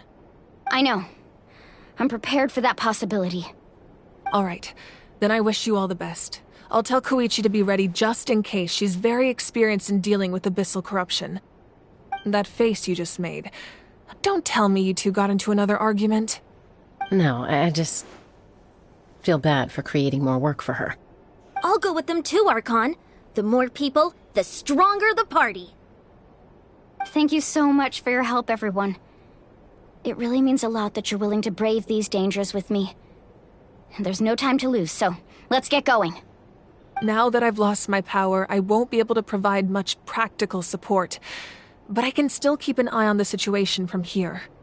Eon-san, I know it's unlikely, but if you encounter a situation you can't handle... That won't happen. I hope not.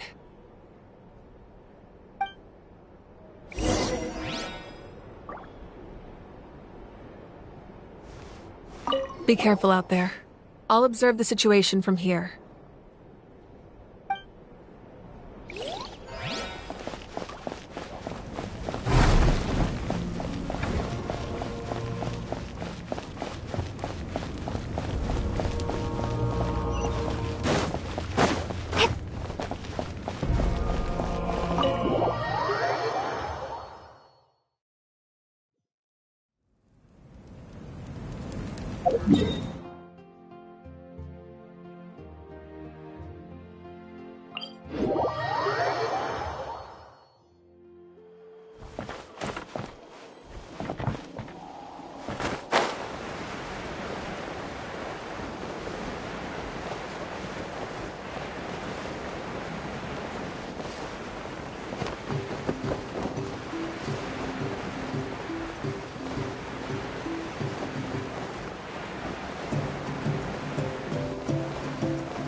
A reward on the road.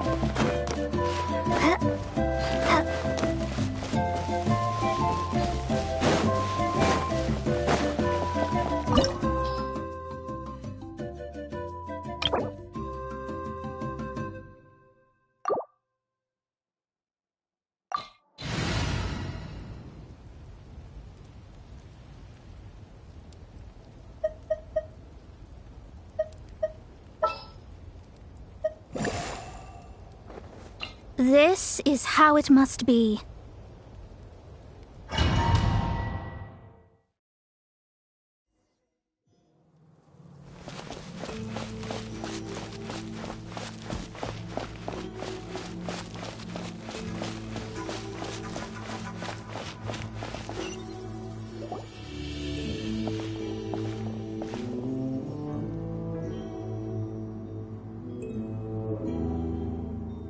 So we're underneath Natlan right now? It looks nothing like Paimon was imagining. That's because in the distant past, Natlan was home to an incredibly advanced civilization ruled by dragons. Humans only established their own society after the fall of the dragons. So these are Saurian ruins? Wait, you mean like the elemental sovereigns? They had their own advanced civilization? Yes, a really long time ago. Very few records have survived until now, so no one really knows what the devices here are for. These ruins have been abandoned for a long time, but with the recent increase in Abyss activity, the installations around here have somehow been activated again. So what you're saying is, we're not in for an easy trip to the Night Kingdom. No. It's going to be obstacle after obstacle from here on out. Why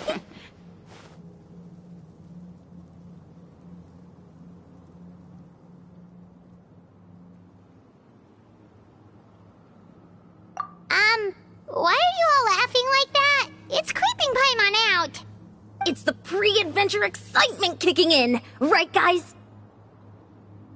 Of course. I'm eager to get started. Then let's go. We won't let anything stand in our way.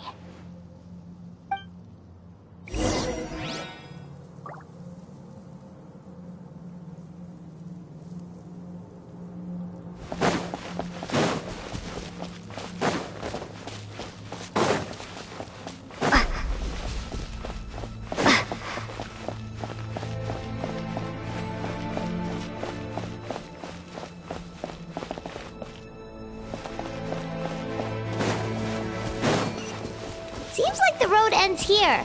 How should we get across?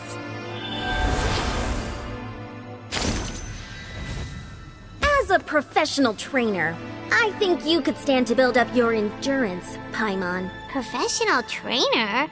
Paimon thought you were a warrior from the Collective of Planning. Well, that goes without saying. But I actually work as a sports coach. I provide professional guidance for many of Natland's popular sports. And I don't just mean physical training. I design nutrition plans as well. Ah, so basically no sugar, no soft drinks, no grilled meat. Yeah, we'll be here all day if you list them out one by one.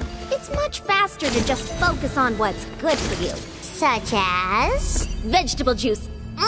Want some? You know, Ian-san, Paimon feels like the two of us might not see eye to eye.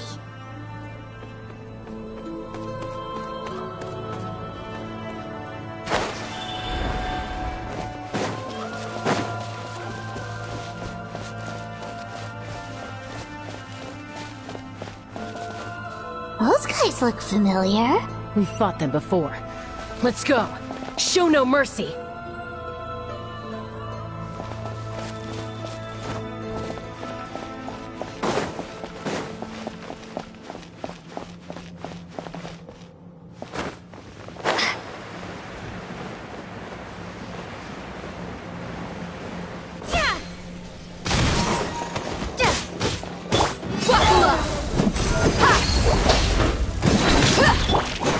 Shine down! Shadows of fate!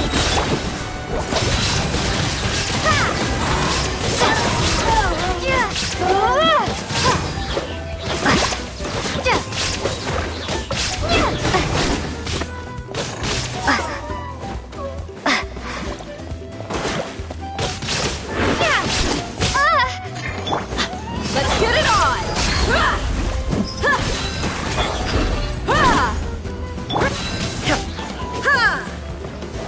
There is no escape!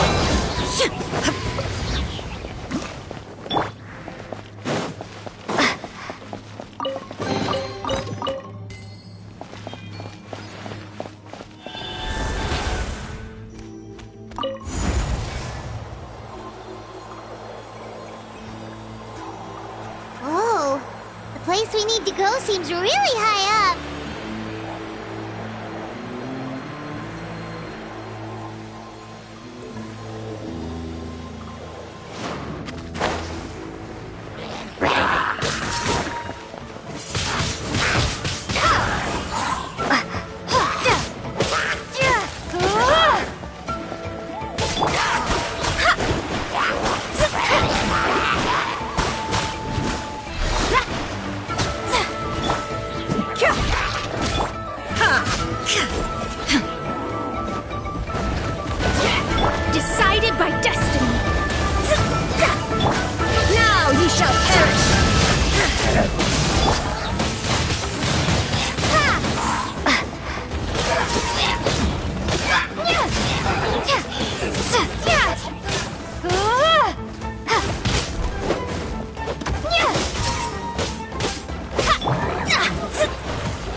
blade. Illusion shattered.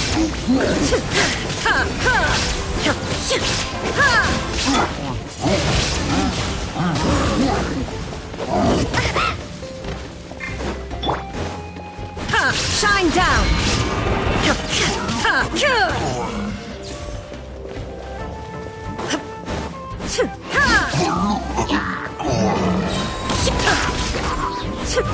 Fate is upon you.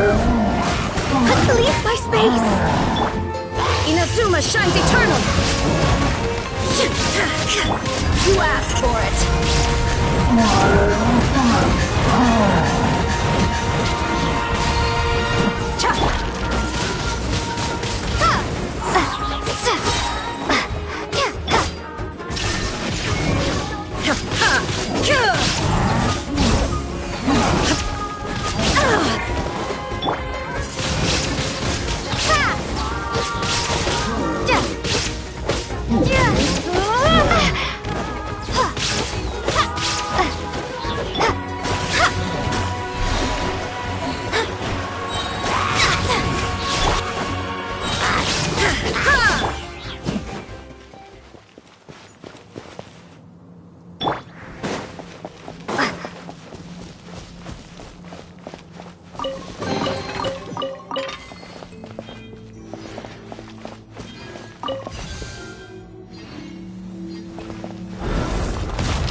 Stretch. We just need to climb up, and we'll be there.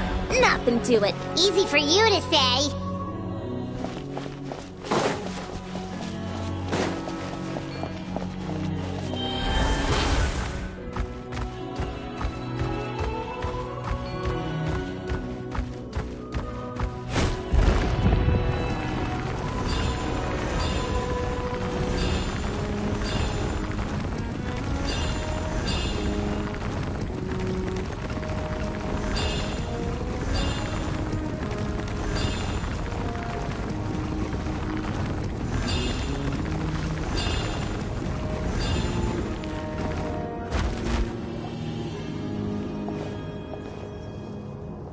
This must be the entrance the Pyro Archon told us about. The one ripped open by the Abyss. Yes. There's something in the depths of this place that feels familiar, yet also foreign. We actually have to go in there? Okay, Paimon just needs to psych herself up. Don't push her through before she's ready.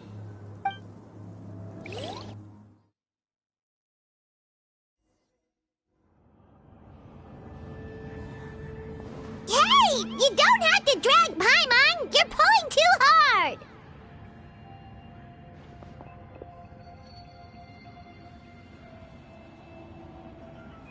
Looks like we made it. This is the Night Kingdom.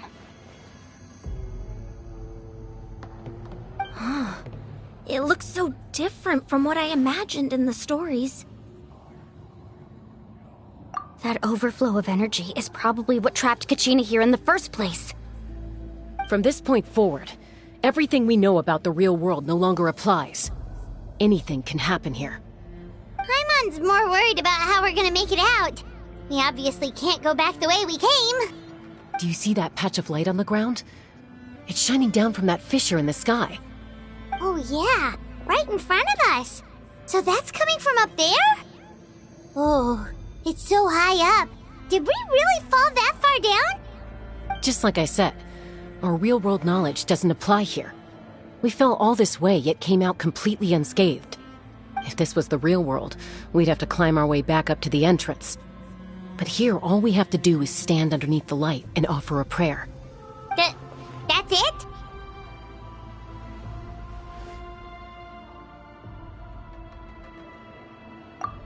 Right. We still got a job to do. So that means all we need to do is find Kachina and bring her to this location. Exactly.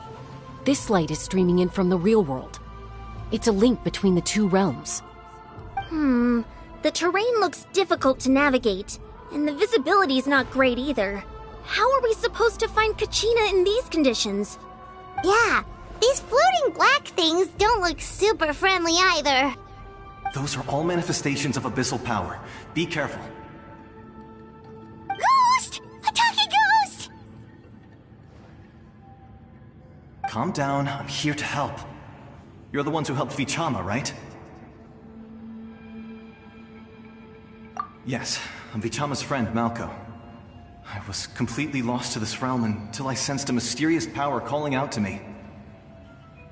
It's like it was seeking me out, attempting to reassemble the pieces of who I used to be. Of course, it could only do so much. I'm sorry I can only appear before you in this imperfect form. No, we should be the ones apologizing. If the Spirit Speaker's stone hadn't become corrupted by the Abyss, we could have done much more. But we had to destroy it. Otherwise, Vichama and his tribe would have been in danger. Of course.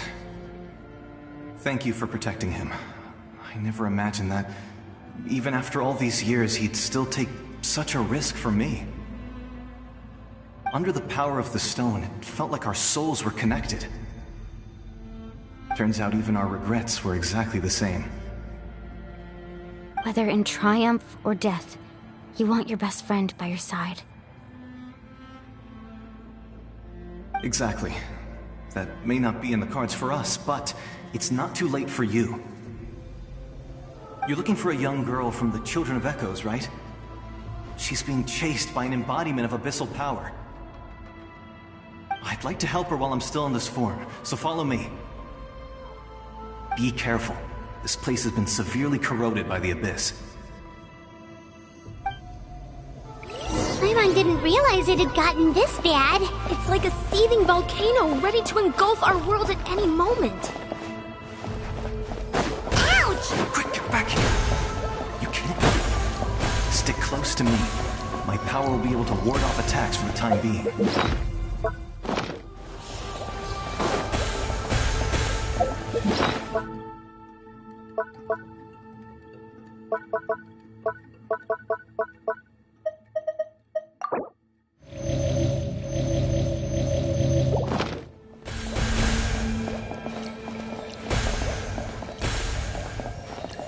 We won't be able to keep this up. Let's try another route. This way.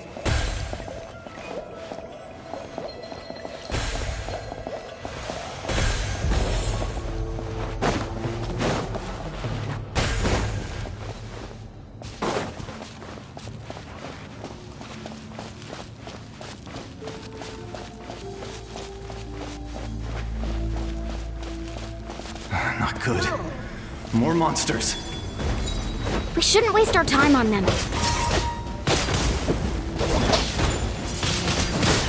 Windblade!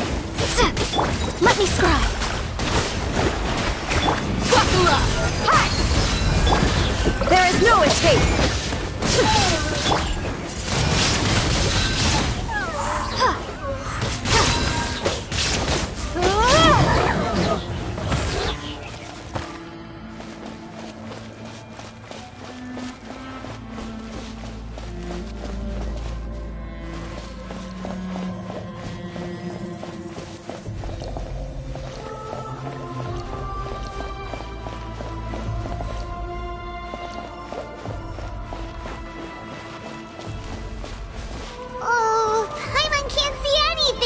It's easy to get lost here. Just stick close.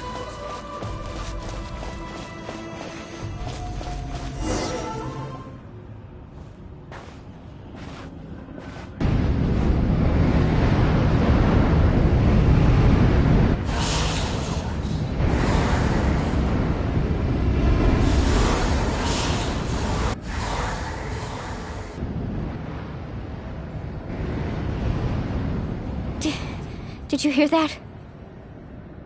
What? Never mind. It was probably just my imagination. Don't scare Paimon like that! I heard it too. It was a voice from the abyss. What did it say? Doesn't matter. It certainly doesn't harbor good intentions.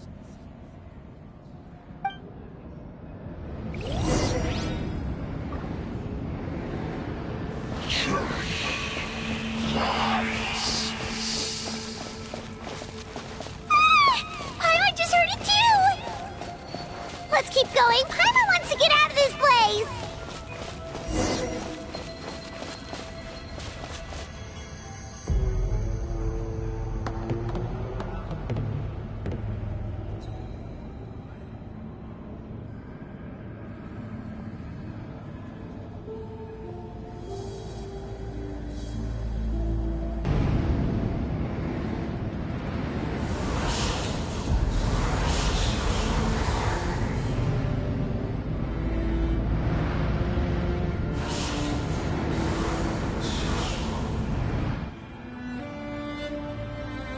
We're here, Kachina!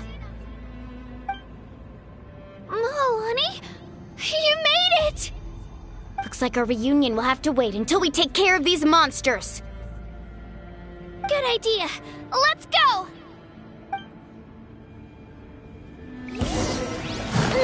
Let her rip!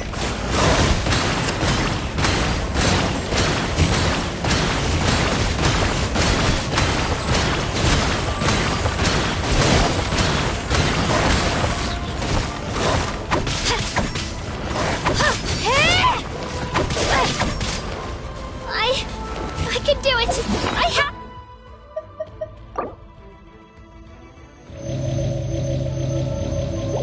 Two. Yeah!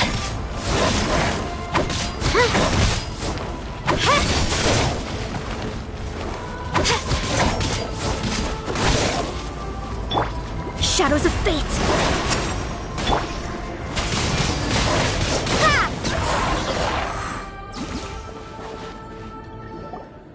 You're here! You're finally here! Thank you so much! That monster can appear from anywhere! It almost caught me a bunch of times. The Wyap's power helped keep me hidden, so I just tried to stay out of sight until you got here. Atta girl. You did so well. And most importantly, you weren't hurt. Should we start heading back then? Actually, I have a request. Will you come visit the Wyap with me?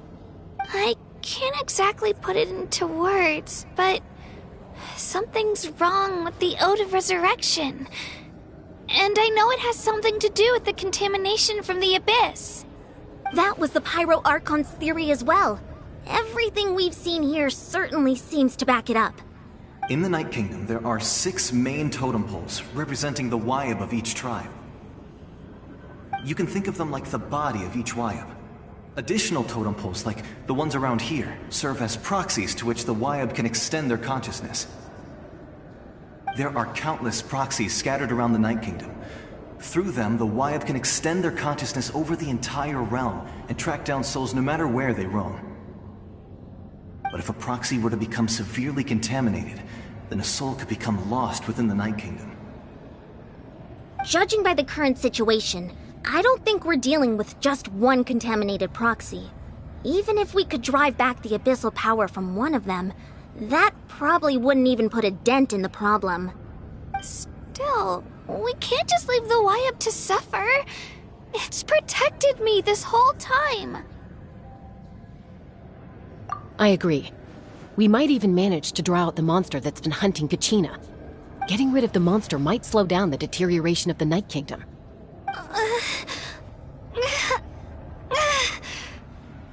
Kachina? What's wrong? Nothing. Just a headache. And that voice again, telling me to abandon the Wyap and leave this place. Maybe we really should leave. Kachina's already been here for too long. No, I'm fine. I don't plan on listening to that nonsense. I can hold on. Just up ahead. I'll lead the way. Besides, I can still fight, so please, help me out a little longer. Listen to me, Kachina. We'll come with you, but that's because we want to help the Y-Up, not because we have something to prove. You don't have anything to prove either. It's okay if you reach your limit. We'll be there for you. All right. The sooner we get this done, the better. We've already come all this way, so we might as well try to get to the bottom of this. Let's go. This way. I'll stay here and try to stall the Abyss monster. All by yourself? That's too dangerous! It's all right. I may not be as strong as that monster, but I'm definitely more familiar with the area. Besides, I don't have much time left. If you're anything like my friend, I'm sure you're not particularly fond of goodbyes. So go. Achieve your goal, and return to the world where you belong. Thank you for everything. You're a true hero. Thank you. No one fights alone.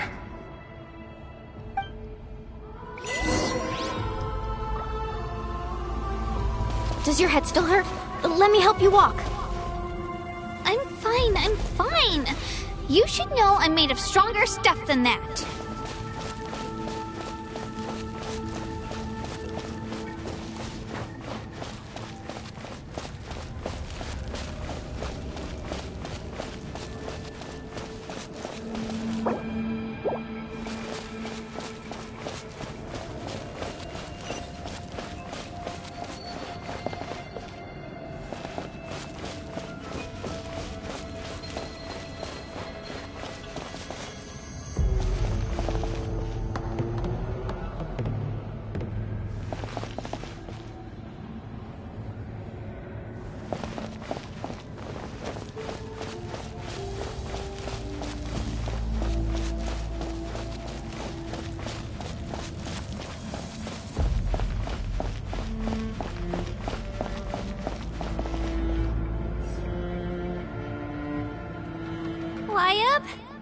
Y-Up, I'm back.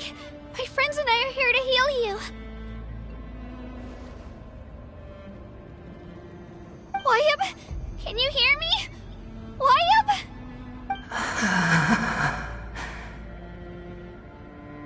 So we were right. The contamination is already too severe. It's preventing the Y-Up from answering our calls. Alright, get ready everyone. Time to purge the abyssal energy from this place. Careful. We've got company. Already? You really think that puny soul could slow me down? Courage in the face of futility is pure folly. He tried to get in my way, so I disposed of him. You killed Malcolm? He would have dispersed with or without me. Rather than worrying about him, I would urge you to focus on yourself. You may have defeated others of my kind in the past, but underestimate me now, and it will be to your peril.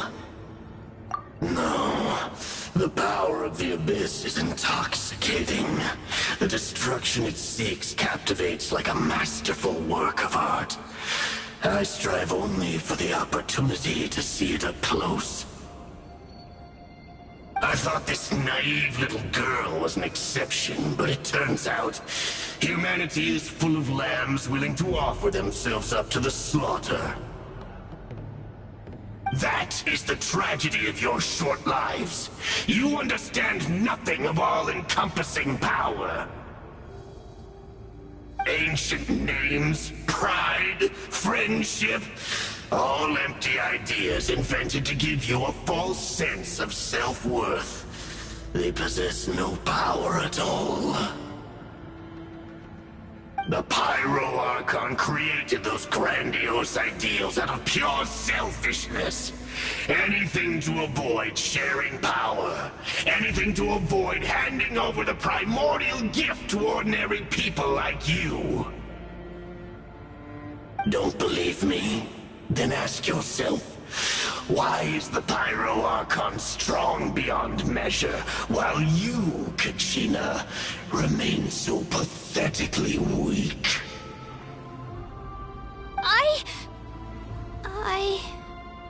Kachina! Give me your hand.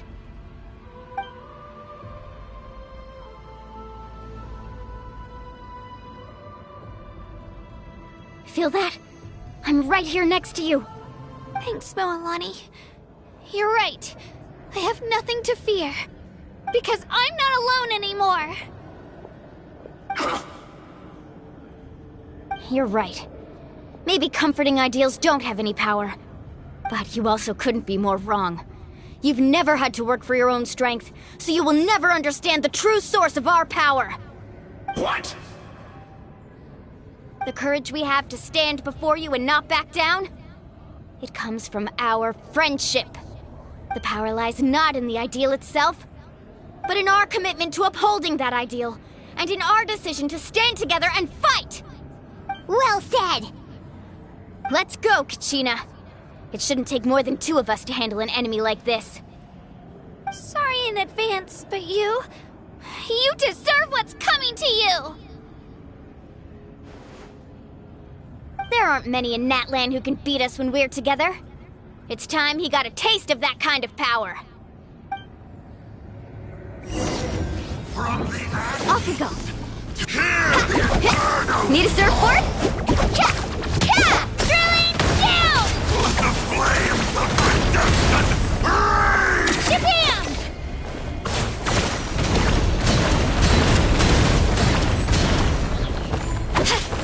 Woohoo! The inferno!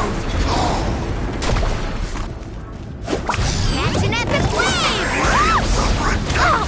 Chill out! Ho! Hear the inferno!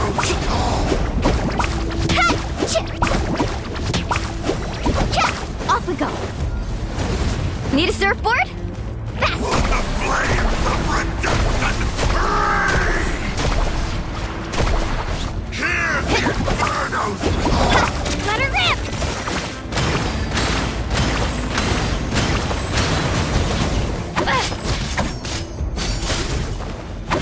Hear the inferno!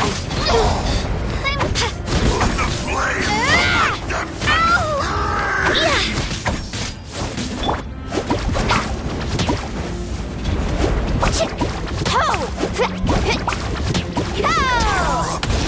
Begin! The power down! The time for my coming!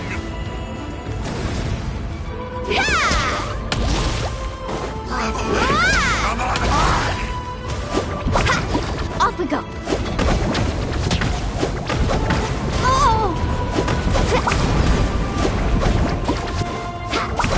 Let the flames of redemption! Watch the surfboard! Carving waves! Hear the inferno! The inferno!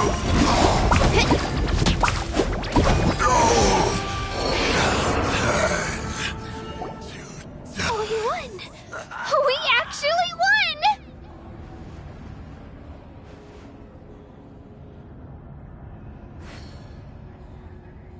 That's what he gets for underestimating you two. Fantastic work, Kachina! Absolutely fantastic! This makes me so unbelievably happy. I'm happy too, Moalani. Together we really are unstoppable!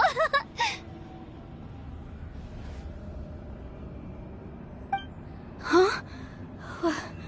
What's happening?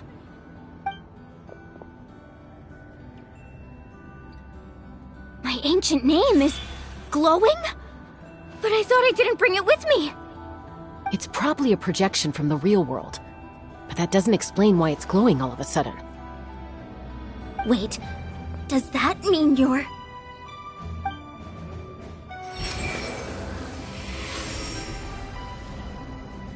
That was a bold move, diving headfirst into the fire to save your friend, especially in a place so overrun with abyssal corruption. Still, seeing you pull it off was really something. Everything you said was exactly right. As isolated individuals, we stand no chance against the power of the Abyss. It took years' worth of scars and lots of unnecessary suffering for me to understand that for myself. The Pyro Archon's plan will unite us as one. Everyone has a part to play. Only then will we have the power to defeat the strongest of foes. Who are you? Tupac, a warrior from the people of the Springs. I fought against the Abyss during the invasion 500 years ago. I've heard that name before. You were the giant who saved all of Natlan. Since you were able to awaken my words from your ancient name, that means you have fully embodied the aspirations of the Wayub. Under the name Umoja, you shall unite the tribes and save Natlan from its impending doom. Me? As long as blood still runs through your veins, even the tiniest spark of steel against stone can ignite a flame. Its blaze will become one with our vision for Natlan. Even amid everlasting darkness, our bonds remain eternal.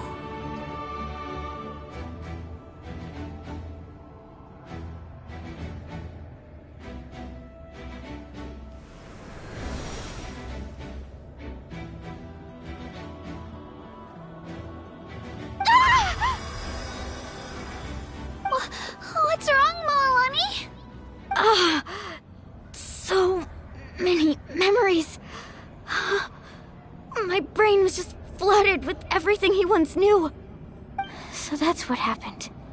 What do you mean? Did you just figure something out?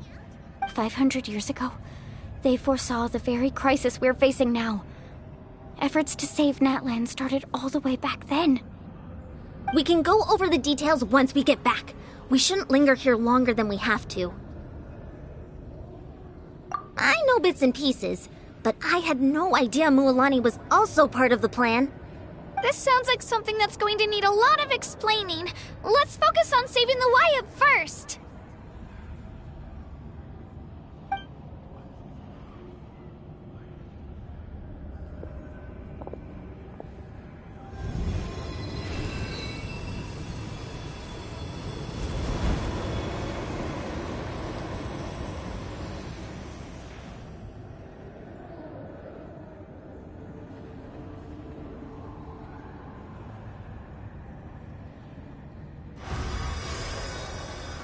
Okay, that should be enough.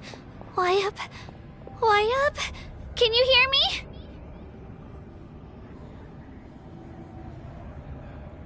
I hear your voice, Kachina, my dear child. Great. Well then, I'm afraid it's time to say goodbye. I just wanted to make sure you were okay before we leave, but we can't afford to stay here any longer. I was going to ask why you bestowed an ancient name upon someone like me, but it's okay. I'll keep searching within myself for the answer. I'll never stop trying to improve my strength. One day, I'll live up to the hero you saw in me. You are already an outstanding child in my eyes, Kachina. No matter what happens. Huh? You are all my most beloved children. It has always been my honor to protect and nurture you. Your ancient name is just that. A name. Much like your parents chose to name you Kachina, I also gave you a name, but it need not define you. Focus on who you want to be. You are already worthy of your name. Now, you need only devote yourself to becoming a better you. The story of your ancient name is for you to continue. Just like your parents, my love for you will never change. No matter what the future holds.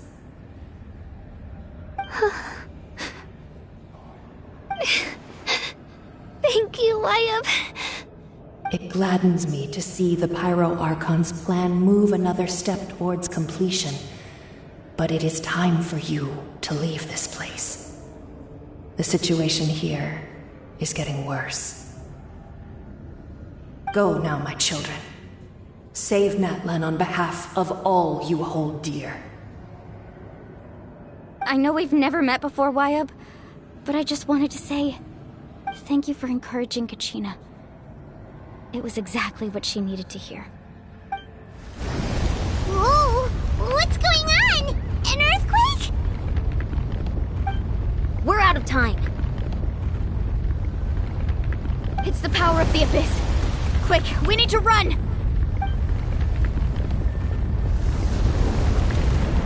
It's a Seelie! The Seelie opened the way for us!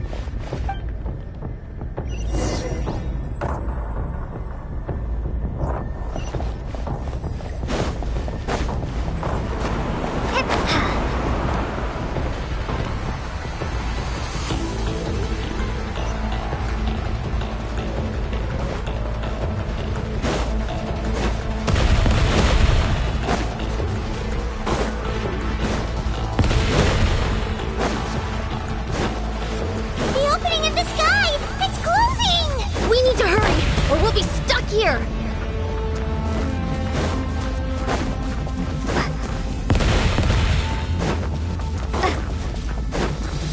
Watch out for the falling rocks! Quick, through the middle!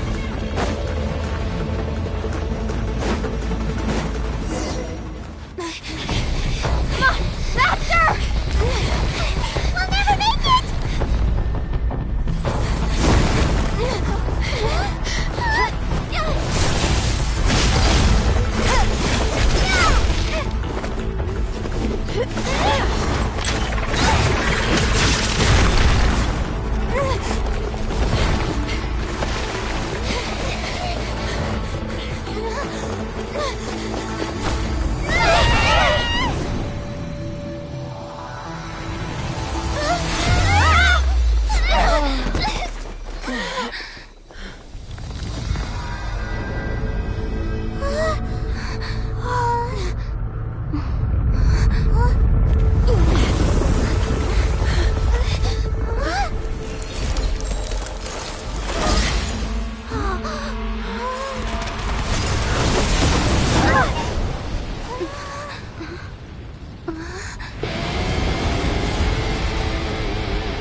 You've done well. Now come home.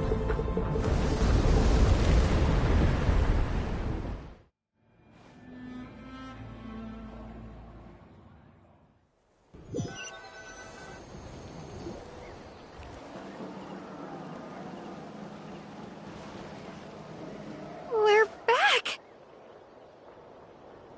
The Pyro Archon saved us. But she's not here. Yeah, didn't she say she used it all up? She's still in the speaker's chamber. What we saw in the Night Kingdom was just her consciousness.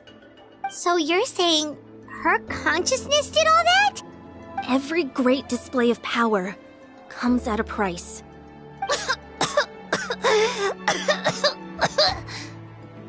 You must feel terrible, Kachina. Just hold on. We'll get you to a doctor soon. Let's get back to the stadium. The Pyro Archon said she'd have a doctor waiting for us. I recommend getting a full checkup, just to make sure no damage gets left behind. Paimon feels okay. What about you, Traveler? Right. You always seem to do pretty well against the Abyss. Let's get going. We need to share what we learned in the Night Kingdom as well. Right. The Wyatt mentioned something about the Pyro Archon's plan.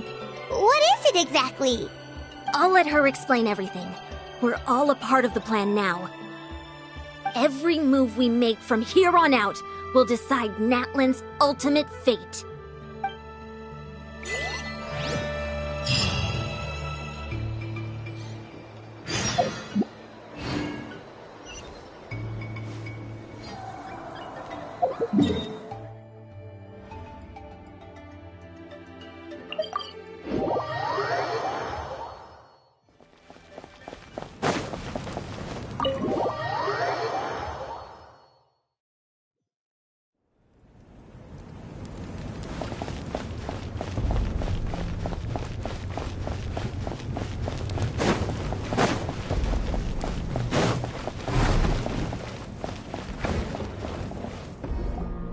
Huh.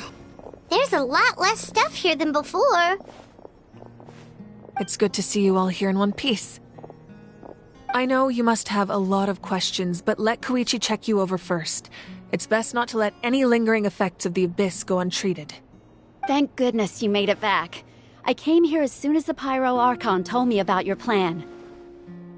Take a seat, everybody. I'll examine you one by one.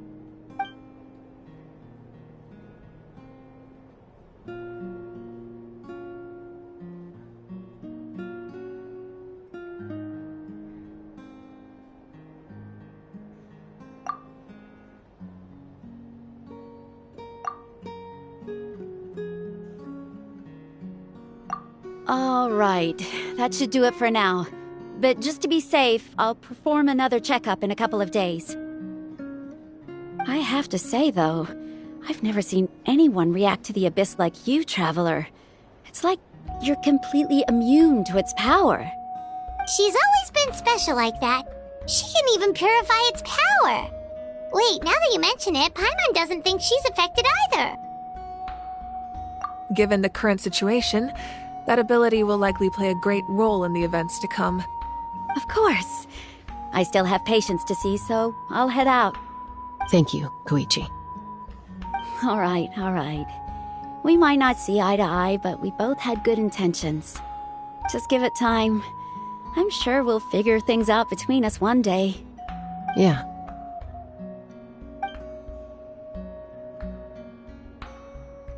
All right. There's so much to discuss, I don't even know where to begin. You've seen it for yourselves now. The devastation in the Night Kingdom. I'll get straight to the point. Natlan is on the verge of destruction. It's very possible our nation has less than a year before total devastation. Huh? No. That can't be true, can it? That's right.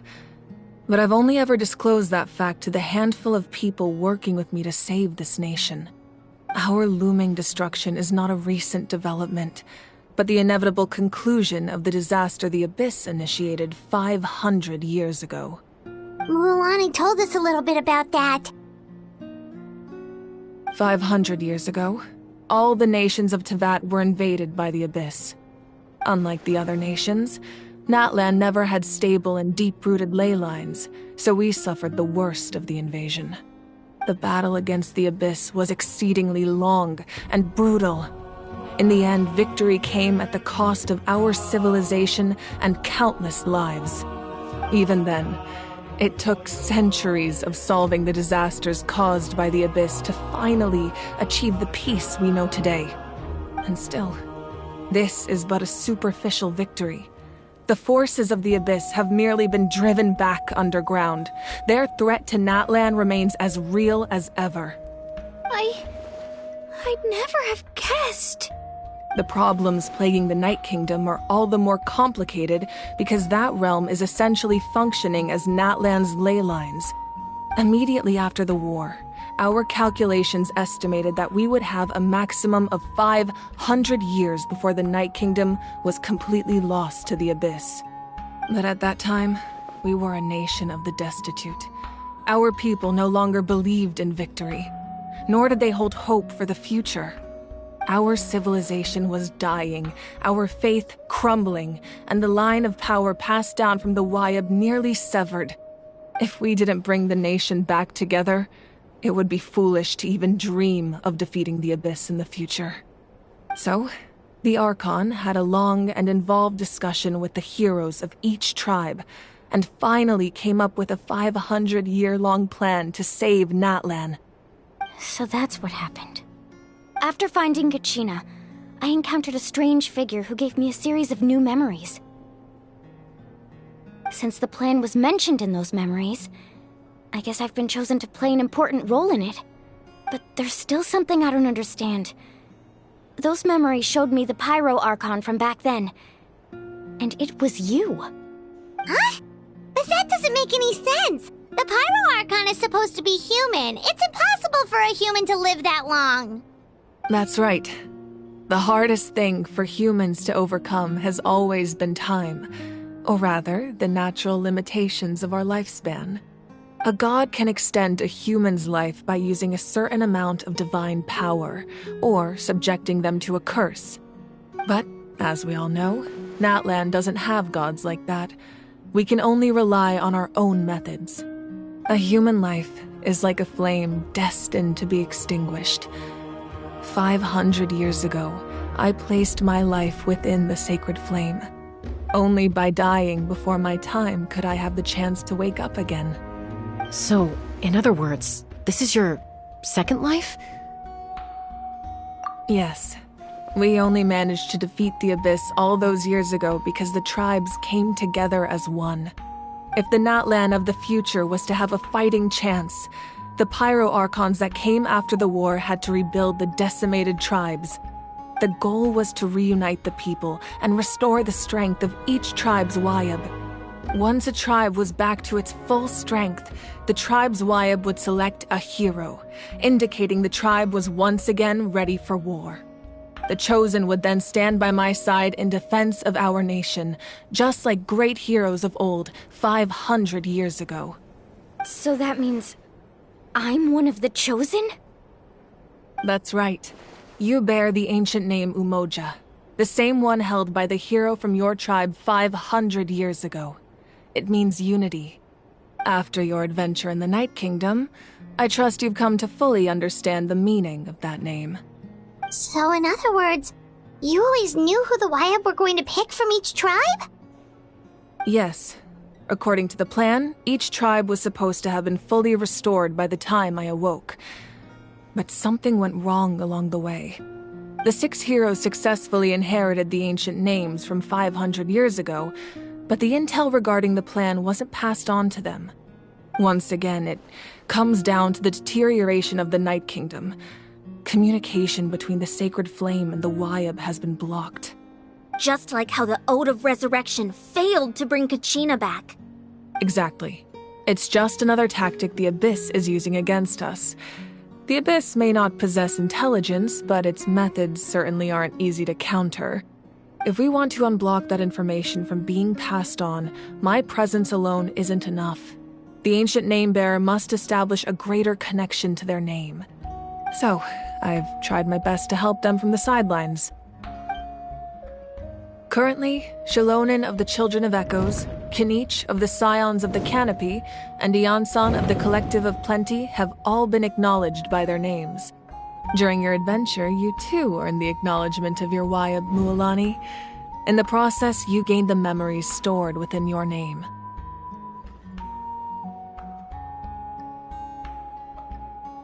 Well, we have less than a year! Yes, but we have no choice. We cannot start the plan until all the heroes have been gathered. That's also why I haven't been able to take action despite the urgency of the situation. But if you knew this whole time, why didn't you just tell me about my role in all this? Wouldn't that make everything go a lot faster? Perhaps, but the opposite could also be true. Knowing your destiny too early could mean failing to realize your full potential. Just like your determination to save Kachina, I hope your commitment to this endeavor comes from your own strength of will, rather than a sense of obligation. So I suppose you're not going to tell us who the final 2 heroes are then? That's right. Their time is yet to come. Putting pressure on them beforehand will only hinder their development. I can only trust in the judgment of the Wayab. I have never believed I could solve this crisis alone. In fact, it was precisely because I chose to trust and rely on others that we managed to get this far. Natlan's salvation lies not in its Archon or any singular individual, but in us all. You're quite perceptive, aren't you? I thought I might get away with avoiding the topic. Huh?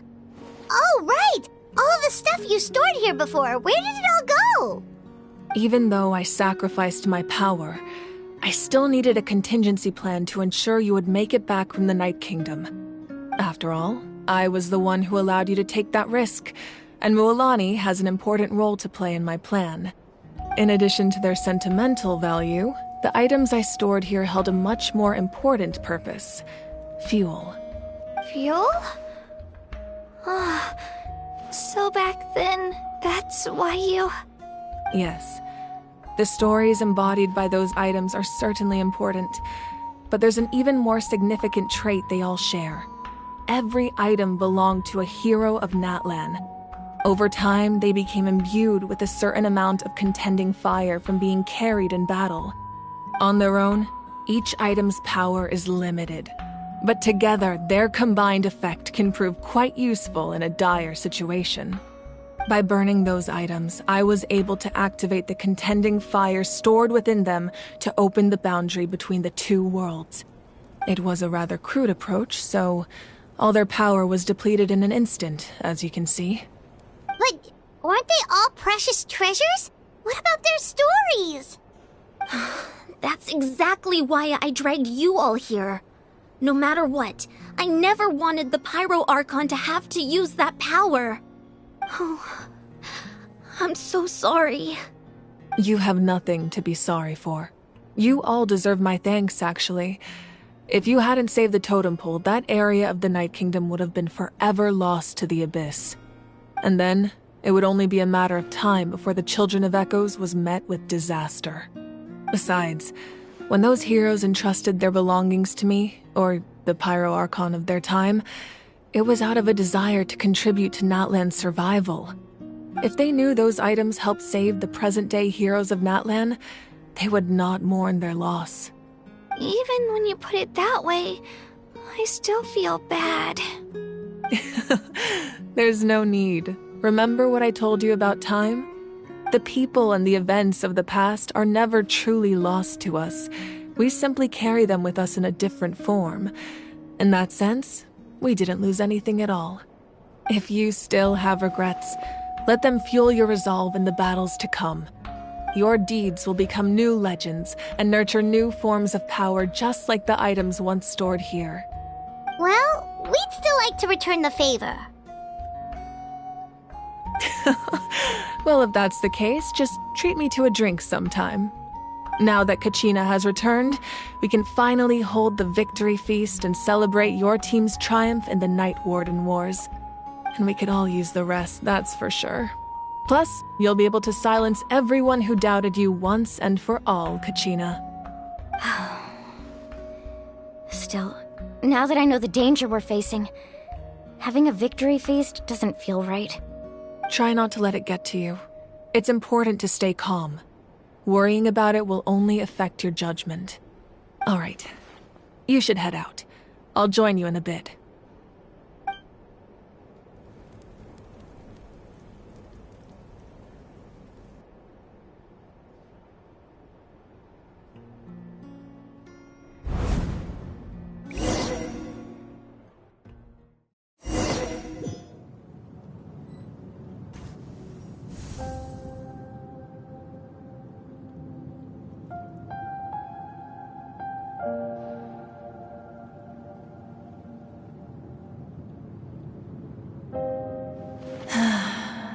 When I was young, I used to sit by the hot springs and listen to the stories of warriors from all over Natlan.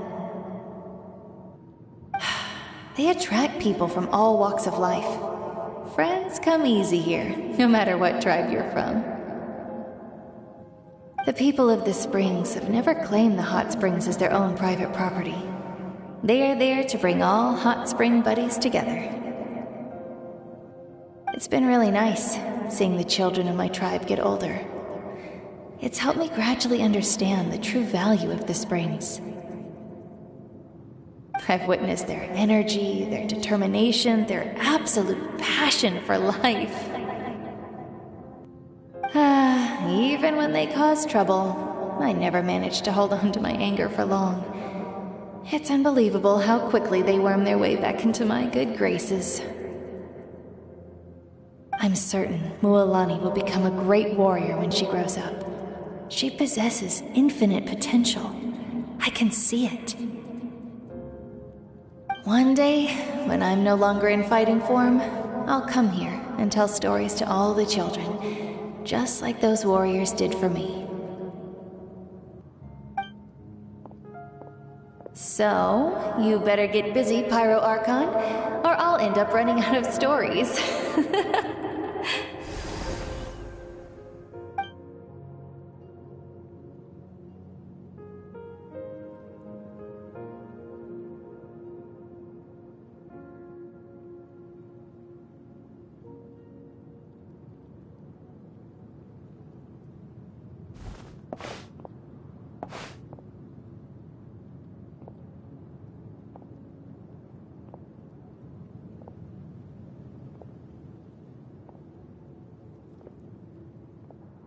Our nation is engulfed in darkness. Our tribes stand divided, and yet you promise victory in the distant future.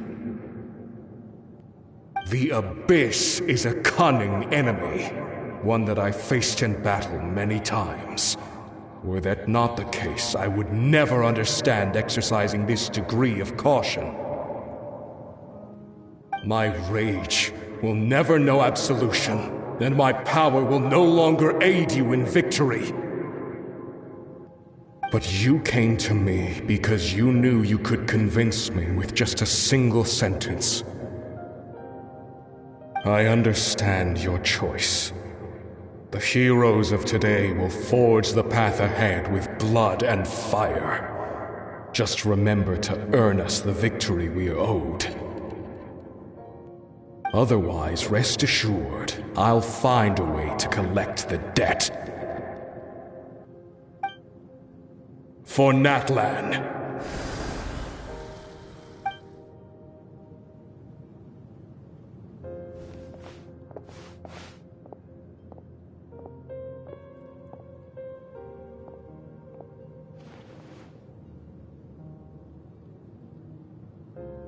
So, you're gonna head 500 years in the future to serve as the Pyro Archon again?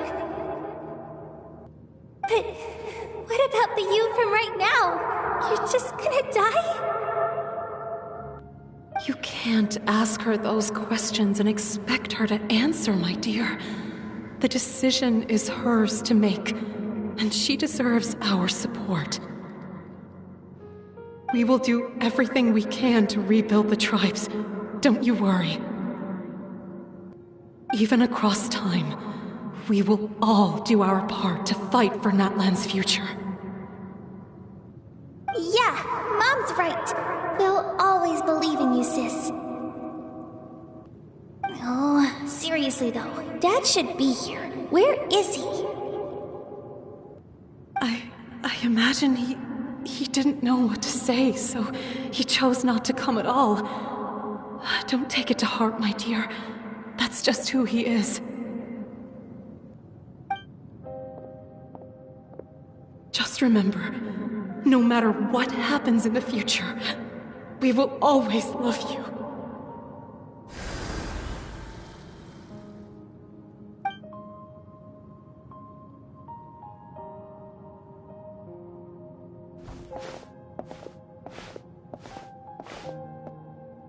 I'll come find you one day.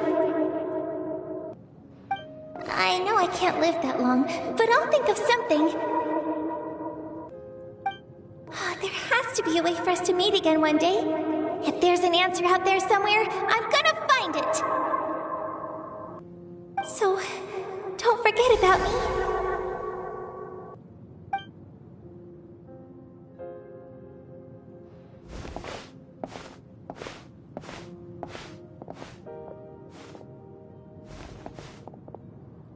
If that's your decision, then you have my full support, Archon.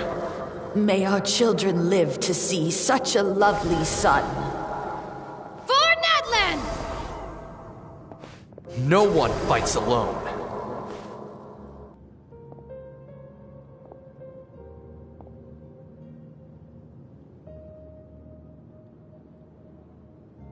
The rules are my legacy.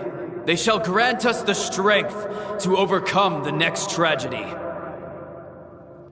War forged the 6 tribes, taught us how to fight, instilled in us what it means to love.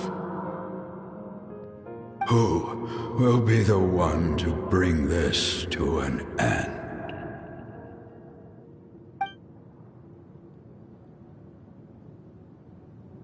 We are the inheritors of memory and legend. Those who grew alongside sun and wind. Those who forged our own destiny and future. That is Natlan's fire. The lifeblood of our nation.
was too sure of myself.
Too sure of myself.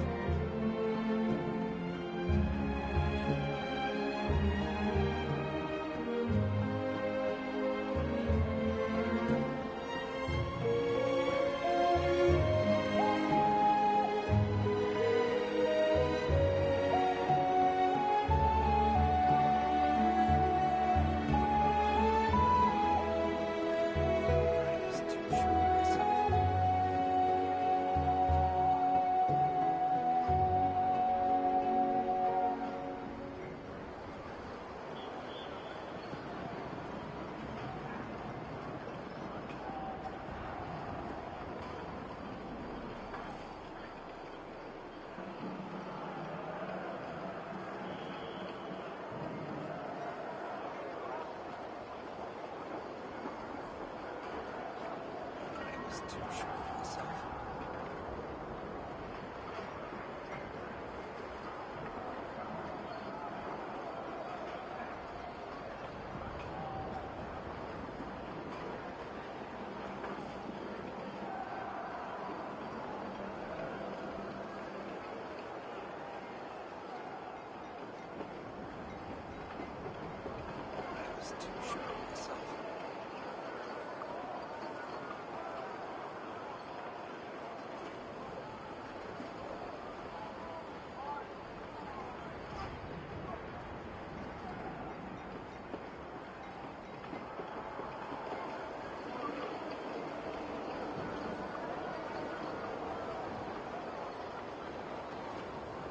Too sure of myself.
too sure of myself.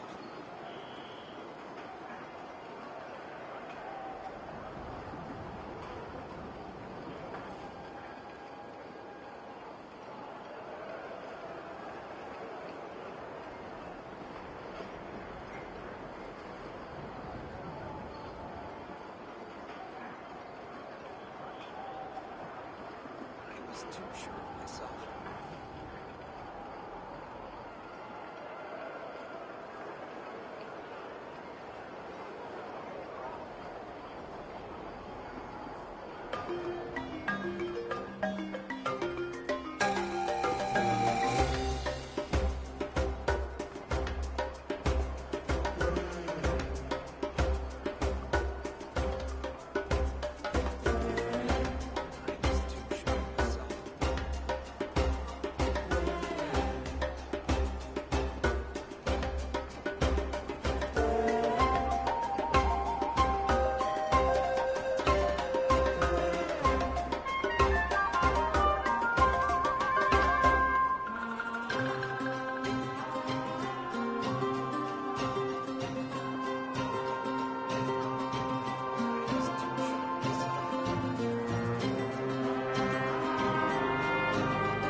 Too sure of myself.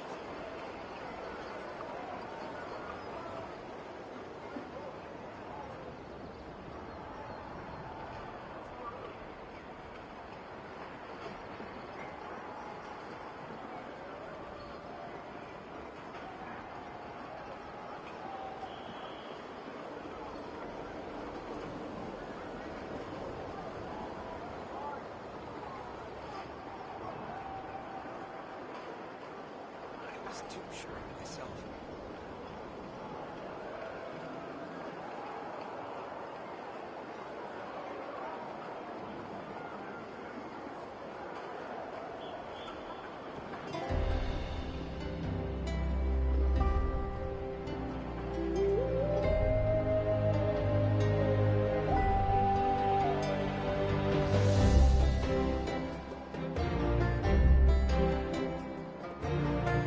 I was too sure of myself.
was too sure of myself.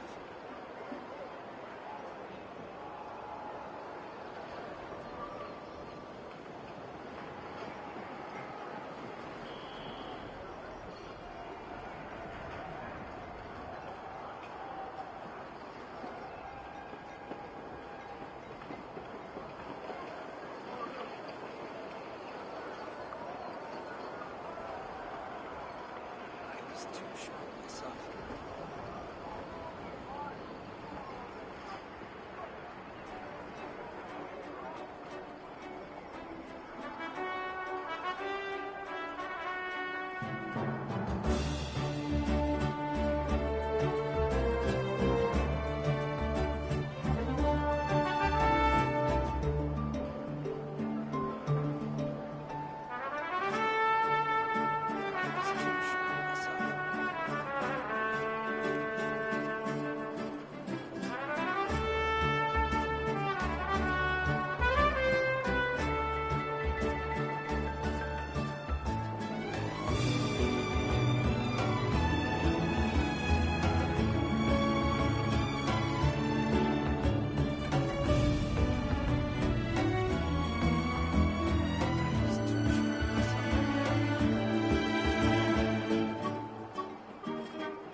I was too sure of myself.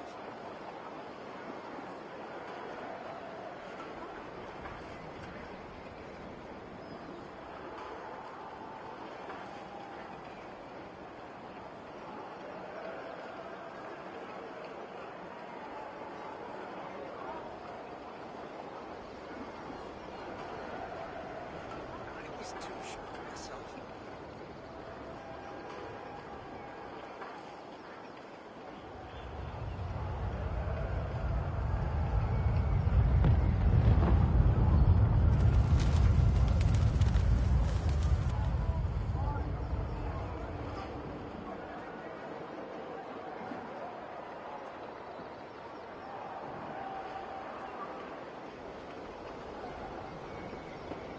I was too sure of myself.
was too sure of myself.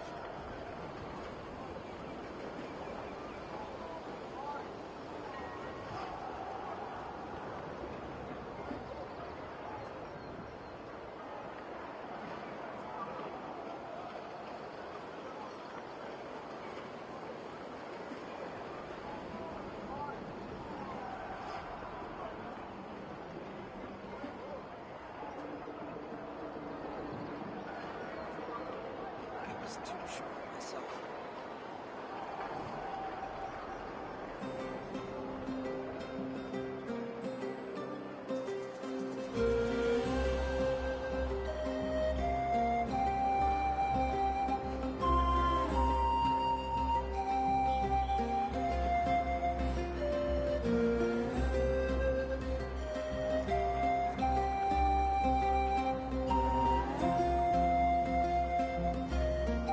I was too sure of myself.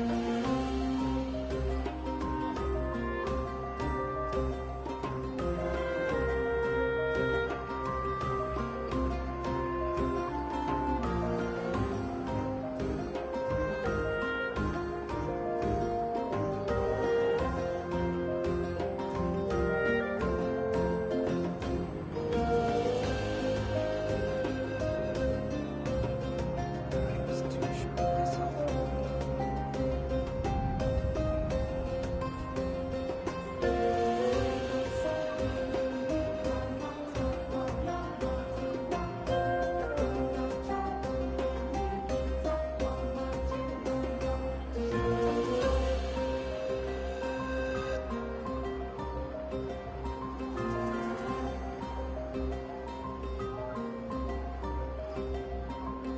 I was too sure of myself.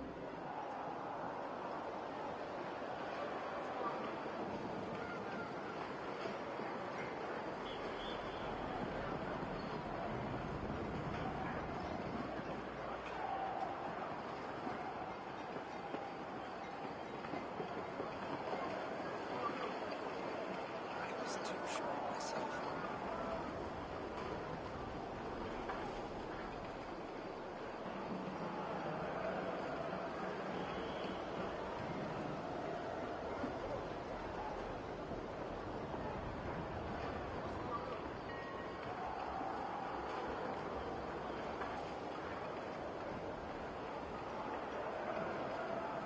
I was too sure of myself.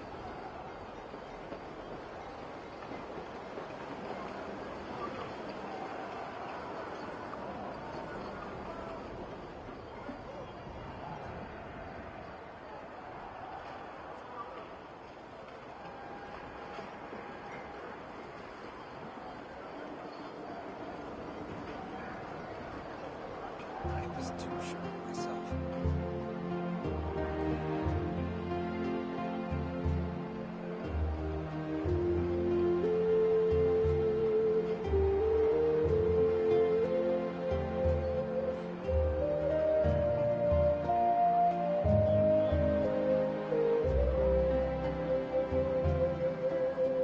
I was too sure of myself.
this an answer from this world?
Ad Astra Abyssosk. Welcome to the Adventurers Guild.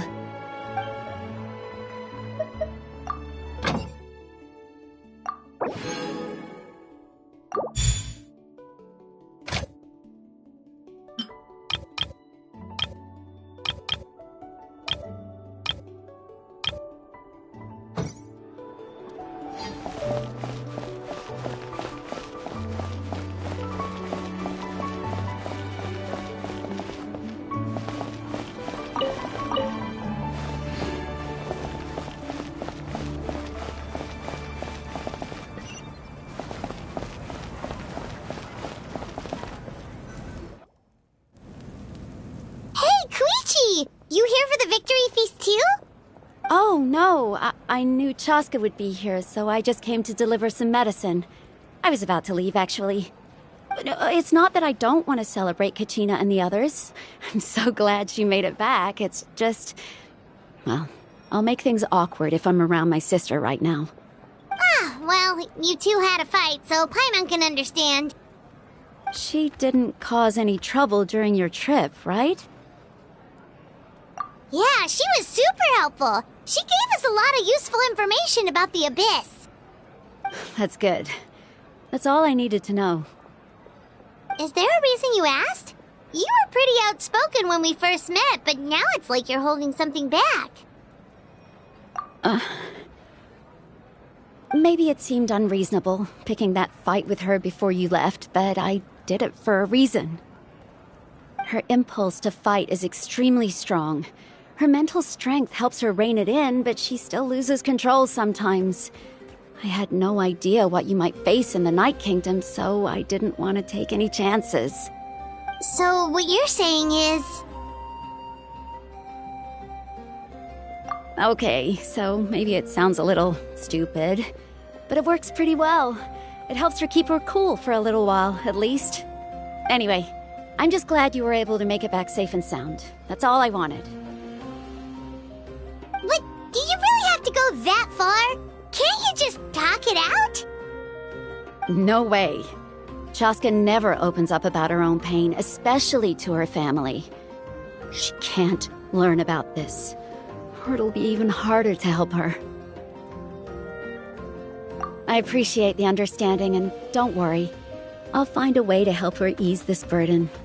Anyway, I need to get going. Enjoy the celebration. Oh, and if you ever need a doctor, you know who to find.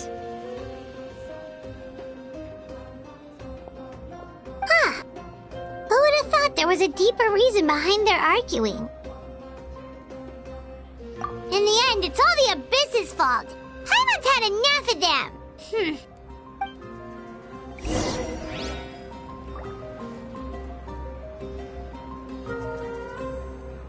Give up. Hesitating will do you no good.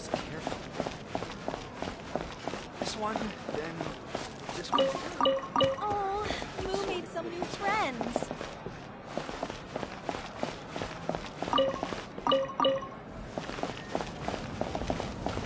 Need some high-calorie food urgently? You've come to the right place.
Let's give a huge round of applause to our brave young warrior, Kachina!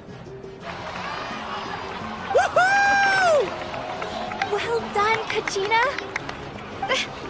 Thank you, everyone. I'm so glad I finally made it. I always knew you could do it. With so much potential at your age, you have a great future ahead of you. You're one to talk. Don't think I didn't know you were the first person to abandon your team. I'll be dealing with you when we get back. I had no choice. My friend invited me. I couldn't just say no. Oh, really? So you weren't just trying to get ahead in the first round? I wasn't, I swear. I just happened to find that bearer injured in the wild, so I stopped to bandage his wounds.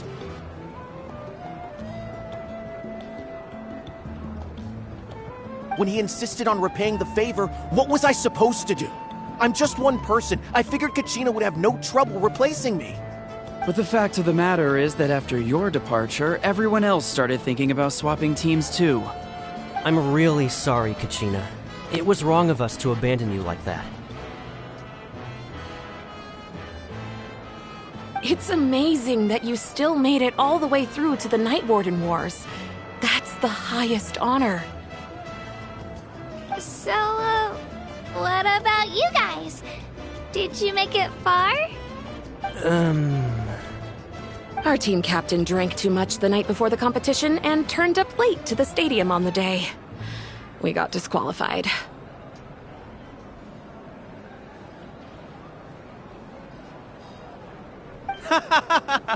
Serves you all right.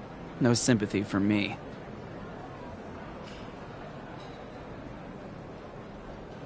All right. There's no need to be like that, Uncle Pakal. Dear friends, I'd like to say a few words. Firstly, I'm grateful to my friends and our great Archon for helping to bring me back. This traveler and her companion Paimon are some of the strongest people I've ever met. If they were allowed to participate in the pilgrimage, I have no doubt that they'd win the whole thing. They've agreed to let me learn from them. With their help, I believe I can become even stronger still. And let's not forget my good friends, Moalani, Chaska, Kanich, and Dayan-san. They all helped the Traveler and Paimon figure out a way to bring me back from the Night Kingdom. They too deserve to be called our heroes, so please give another round of applause for them. Thank you so much! Well said! I'll drink to that. How does it feel being a hero, Kachina?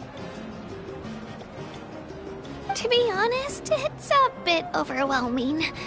It all just feels so surreal.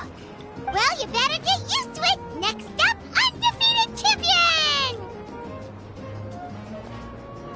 Hey, please don't make fun of me.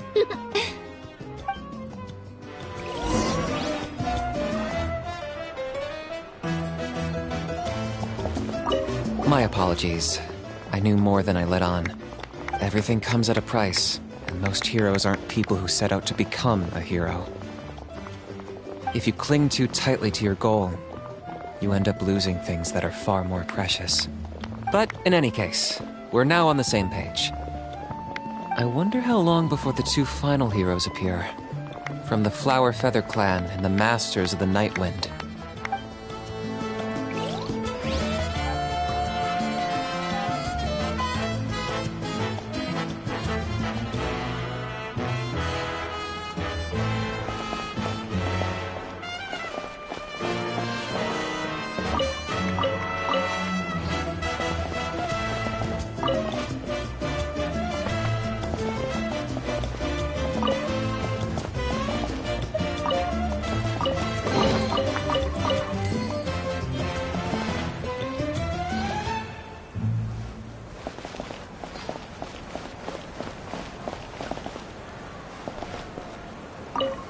Cost us a lot, but we got Kachina back safely, and that's what matters. There'll be even tougher challenges coming our way in the days ahead, though. We'll have to train harder, make sure we're in peak condition. That includes you, Paimon. I I can do a special one-off session to show you the ropes. Interested? No thanks.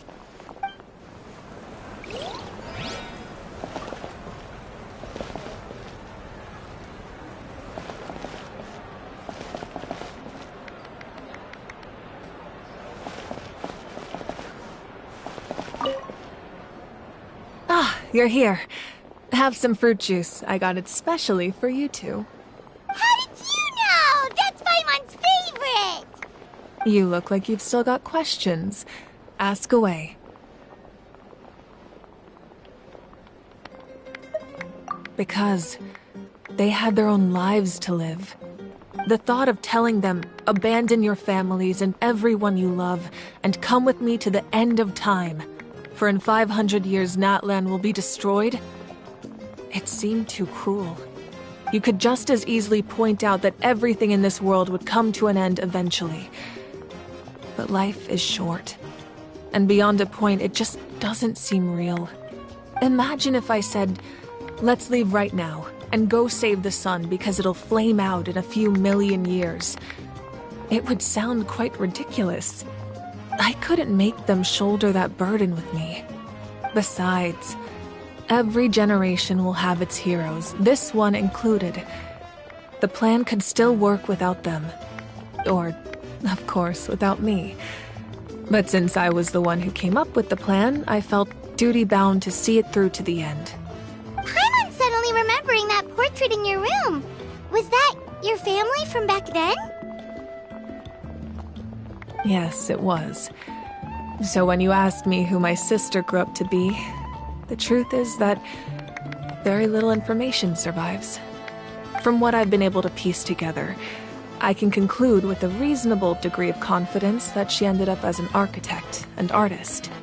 She played an instrumental role in rebuilding the scions of the Canopy tribe, designing and building many houses. But of course, none of her buildings are around anymore. Still, it was an impressive achievement, and I'm very proud of her. You feel loss keenly. It seems to stir up feelings of regret in you. But this is something I have long since come to terms with. This is a war, and there can be no war without loss.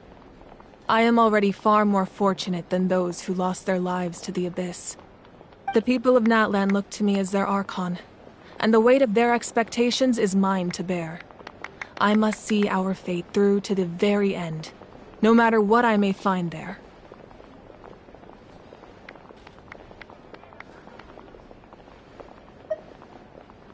Yeah, doesn't that mean the way everything ends has already been written, including your plan? I suppose, but so what? Don't forget, time takes many forms. The past, present, and future coexist, and all are equally important. Even if the future ends in destruction, there's still no reason to give up on the here and now. And it's precisely because we humans cannot know our fate that we will never give up on our struggle. This is a pivotal moment. We are still 2 heroes short. Well, 3 to be precise. There's one further hero who I'm hoping to get on my side, whatever it takes. Your resistance to the corrupting power of the Abyss is truly remarkable. It would easily make you an all-important figure in the upcoming battle. If you agree to join us, you will not only gain my full support in your journey, but I will also forge a brand new ancient name for you. Ancient names can be forged? They can. Several strict conditions must be met, but if they couldn't be forged at all, then the number of them in circulation would have long dwindled to 0. Possessing an ancient name would mean that your adventures in Natlan are recorded in full. Your stories would be remembered by our people for all the years to come. The Ode of Resurrection may have temporarily lost its power, but still, take this as my personal guarantee that I shall never let you fall. Just like in the Night Kingdom, I will be there for you. That is a promise I will fulfill at all costs. This nation always honors its heroes.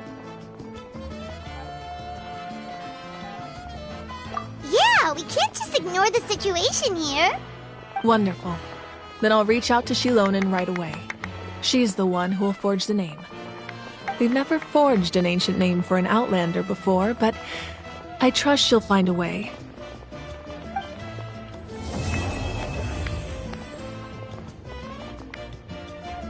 My lord, we've received word that the Pyro Archon has lost much of her power. Although your injury complicates things, this is most certainly the opportune time to seize the Gnosis. Victory and defeat are rules, not outcomes. I have never taken advantage of an opponent in a time of weakness, and I don't intend to start now. As for you, I must confess, I did not expect that little trick of yours to save the day. No matter how dense the fog, as long as the sun remains, we cannot turn day into night. She could have dispelled it. She simply chose not to. You don't have much time, and you're injured on top of that. What do you plan to do next? I'm beginning to see just how useful you may turn out to be. You heard something from here, didn't you?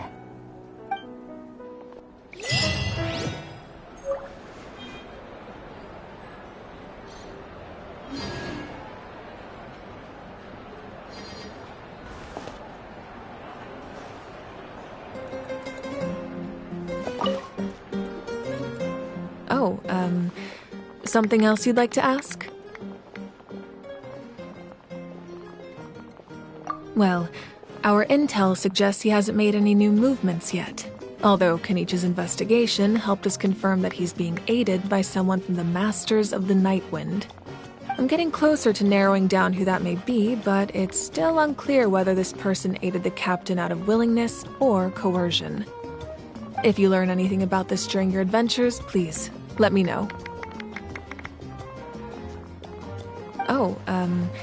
Something else you'd like to ask? The Abyss is the most formidable enemy in all of Teyvat. In the beginning, it took failure and tragedy to even begin to learn how to fight back. All of the methods you've seen in other nations were developed based on experience and insight passed down over generations. We know them to work, but few of us actually understand why. It's the same for the method we use here in Natlan. Ever since ancient times, elemental energy has been one of our most reliable weapons against the Abyss. As for the principles behind it, I'm afraid you might have to seek answers from someone older than the position of Pyro Archon itself. Something else you'd like to ask? That also comes down to the long-standing effects of the Abyss. Our people's survival is inextricably tied to the Wyab, but their power has its limits. They cannot offer our people the same degree of protection outside our borders. In fact, people who do decide to leave often suffer from memory loss and emotional issues. Everyone in Natlan understands this. That's why our people never leave without a good cause. Even if someone is left with no choice, the chief of their tribe must seek approval with the Wyab to grant them leave. And the Wyab have always been very strict about granting that approval, since extending protection beyond our borders means consuming power reserved for our fight against the Abyss. Still, there's no need to worry. The Wyab extend their protection to all within Natlan, including visitors from afar. Something else you'd like to ask?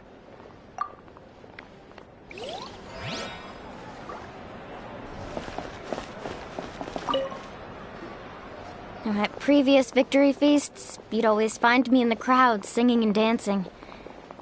But after what I found out today, it's too much. I'm still trying to process it. It does feel weird seeing you so out of sorts. Is this another pearl of wisdom based on your adventuring experience? Well, Paimon agrees with the Traveler.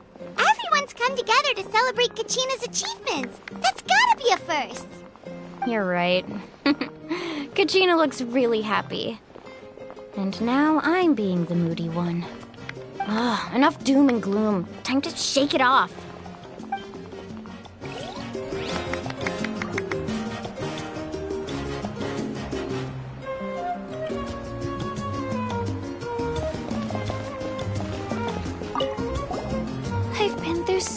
much all at once.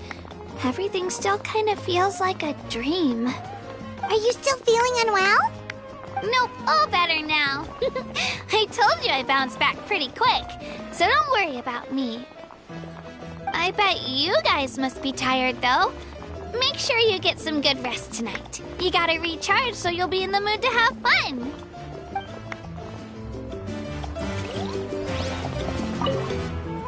All right, Kachina, let's party! I'm a little embarrassed. Don't be. Come on, you're the star of the show today.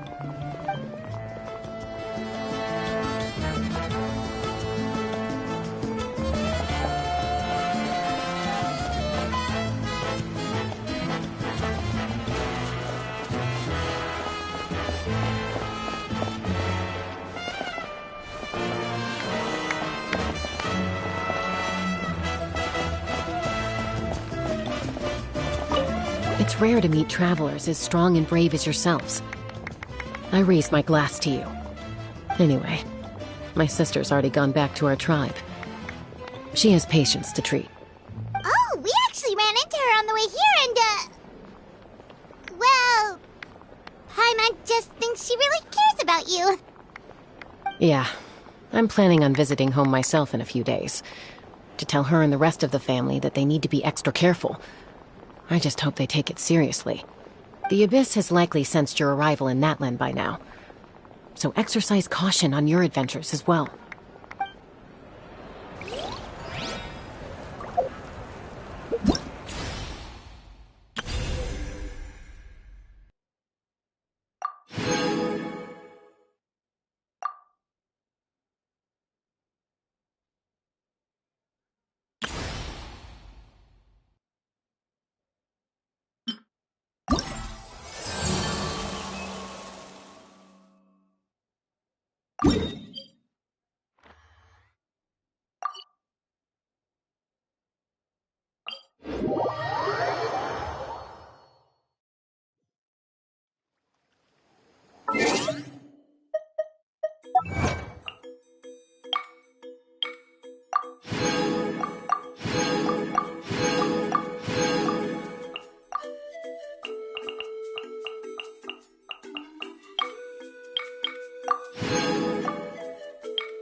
Sooner we're done, the better.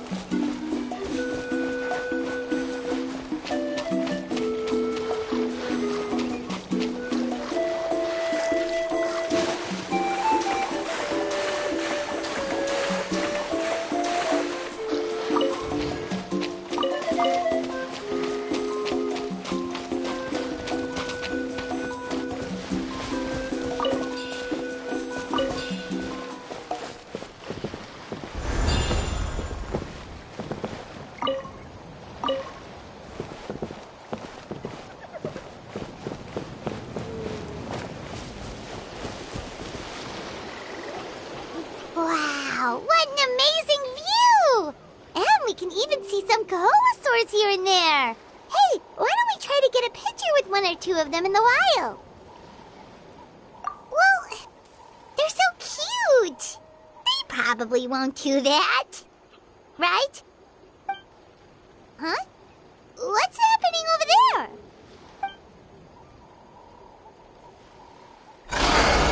Help! Somebody help us! Ah! Wild Kaholosaurs are actually biting people!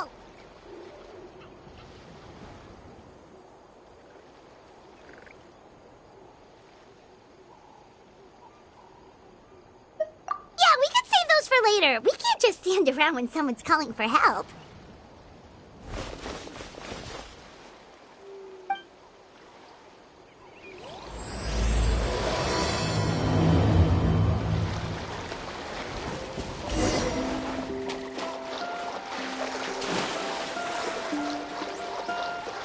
Get back!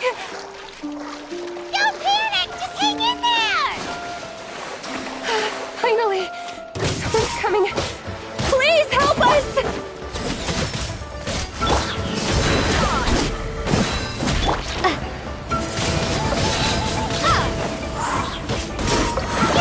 Illusion shattered!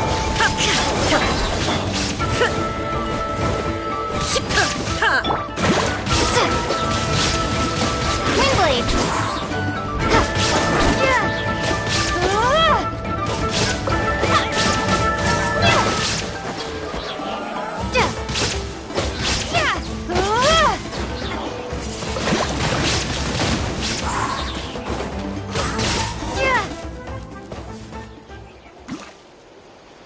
Judging from your clothes, you must be scholars from Sumeru, right? Yes, I'm Karya, and this is my senior Varamdra. Thank you so much for saving us. That was a little too close. Don't mention it! Handling these sort of things is practically second nature to us by now. Paimon is Paimon, and this is the Traveler! Still, it seems that all the Kaholosaurs just ran off. We need to capture at least one alive. Capture one alive? Correct. Say, I can see you are very skilled at dealing with them. Do you think you could use me as live bait to help us capture one? I will pay you for the efforts. Well... Apologies. Varamdra has been hyper-focused on his research. So please, don't be too hard on him. Oh, no worries. But why did you approach a whole group of wild Kaholosaurs, and what's this talk about capturing them? Paimon's pretty sure that's not what they're trying to do. I'm sure we must look very silly. The fact of the matter is that we're searching for a mysterious island from a certain legend. It's said that a very important clue about the island can be found on Kaholosaurs, so approaching them without the help of a guide from the people of the Springs was certainly an unwise choice on our part. A mysterious island? Yes. There is a legend from the people of the Springs that mentions a mysterious island, and Varamdra believes the key to his research can be found there. Are you certain you two won't consider my proposal to capture one? Some proposal? There's no way we'd be willing to use a person as live bait!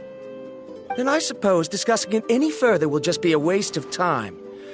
I must come up with another solution. Varamdra! Oh, all right. You did rescue Karya and I just now, and I suppose I should express some gratitude. Thank you very much. A little awkward, but Paimon will take it. We should move on, Karya.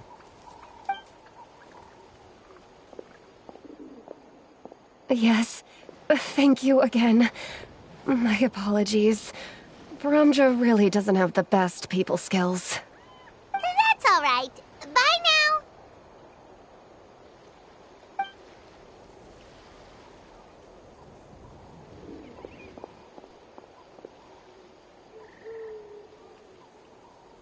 You really don't see a pair of adventurers like those two every day. But anyway, Paimon's really curious about that mysterious island that lady just mentioned.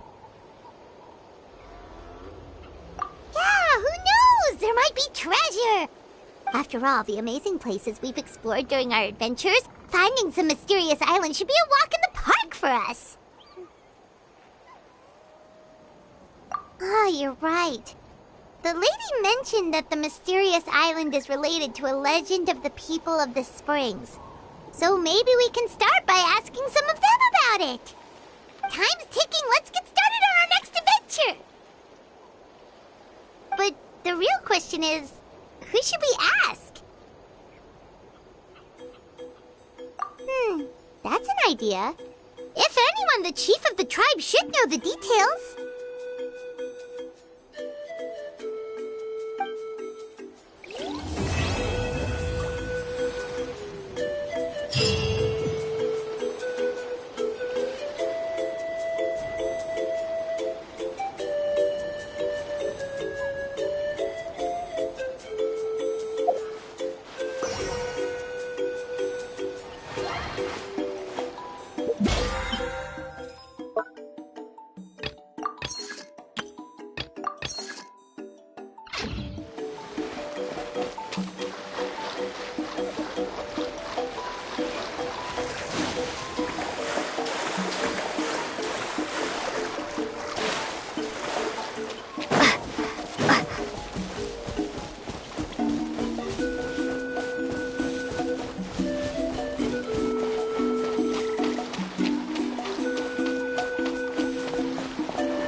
Is this an answer from this world?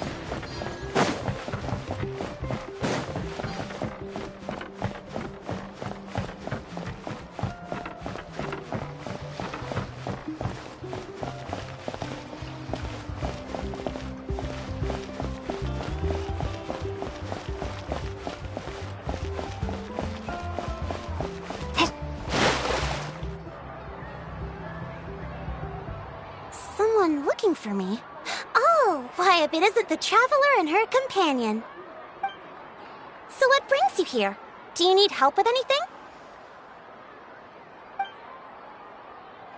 We want to visit the mysterious island. The mysterious island, huh? Is there something wrong? I'm assuming you two are already aware that this island is related to a legend of my people. Yeah, but now that you mention it, we don't know anything about the actual legend yet. Then allow me to explain it to you two. It is said that the first chief of the people of the Springs was the most outstanding guide in all of Netland. He discovered many deserted domains and found countless treasures. But to prove himself once more, he embarked on yet another journey in search of a legendary, mysterious island. He endured many hardships along the way, but he persevered and managed to reach the destination. The island emits a golden light where countless treasures are buried. But instead of claiming the treasures for himself, he left behind a trail of clues that lead to the island. Since then, many people from later generations have undertaken the challenge of finding the island. After all, to find the island is to find riches and glory. Oh, that makes sense! So could you tell us how to get to that island?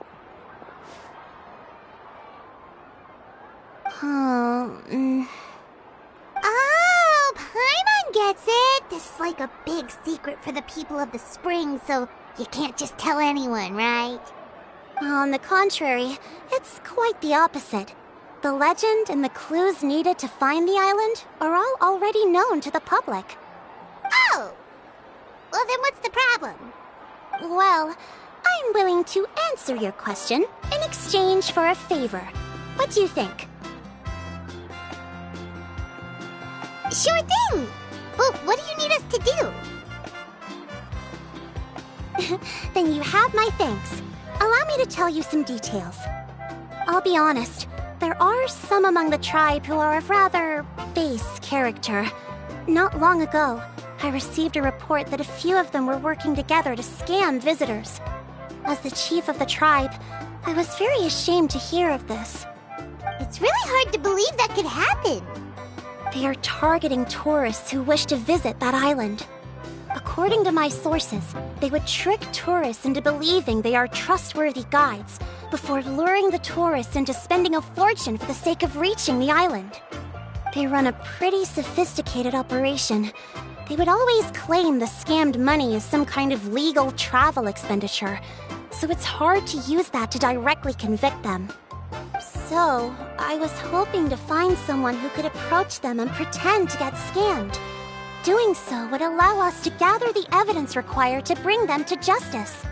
The problem is, they would certainly recognize anyone associated with me, which is why I haven't been able to carry out the plan yet. Oh, Paimon understands now! We're the perfect bait because we're both tourists. Exactly! And as far as I know, you two are no pushovers. No matter what nefarious schemes they may come up with, you'll be perfectly capable of protecting yourselves, right? You betcha! If it's just a few scammers we're talking about, she'll take them all down! Wonderful! Then here, please take this.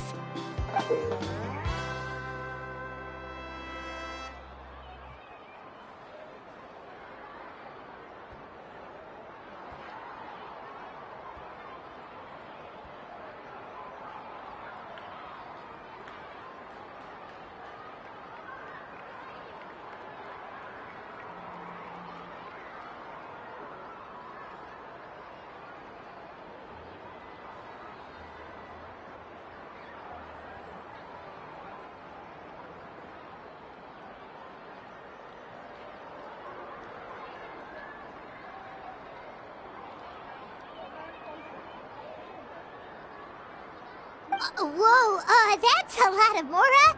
Did we already earn a bonus? There will be plenty of rewards if you manage to catch those scoundrels. This Mora, however, is for other purposes. I'm sure some spending will be required on your part before they lower their guard. I certainly wouldn't expect you to pay out of your own pockets. So please use the Mora as needed, and collect as much evidence as possible. No wonder you're the chief. Seems like you've already thought of everything. Okay, we'll take it from here. I've marked the location of the scammers on your map. I'll leave the rest to you two.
This should be the place.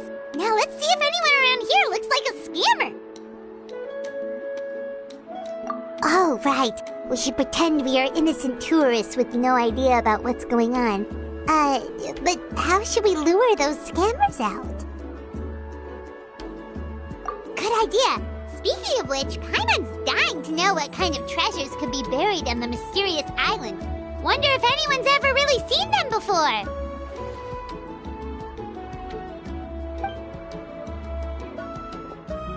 Ah! Are you two visitors from afar looking to visit the mysterious island?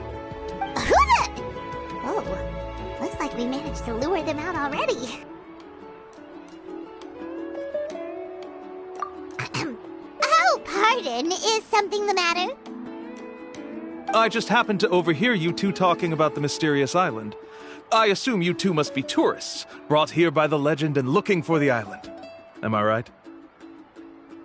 Hello, Paimon is Paimon, and this is the Traveler. That's right. We were just getting ready to look for that island from the legend. In that case, as a qualified guide, I certainly cannot allow you to embark on such a dangerous journey. Uh-huh. As the legend says, if you can manage to reach the mysterious island, riches and glory will be yours for the taking. Be that as it may, the journey to the island is full of untold perils and dangers. It would be nigh impossible for any average person to reach the island. But you are in luck. Allow me to tell you the purpose of our services. It just so happens that our mission as guides is to help visitors avoid danger, find shortcuts, and successfully reach their destination.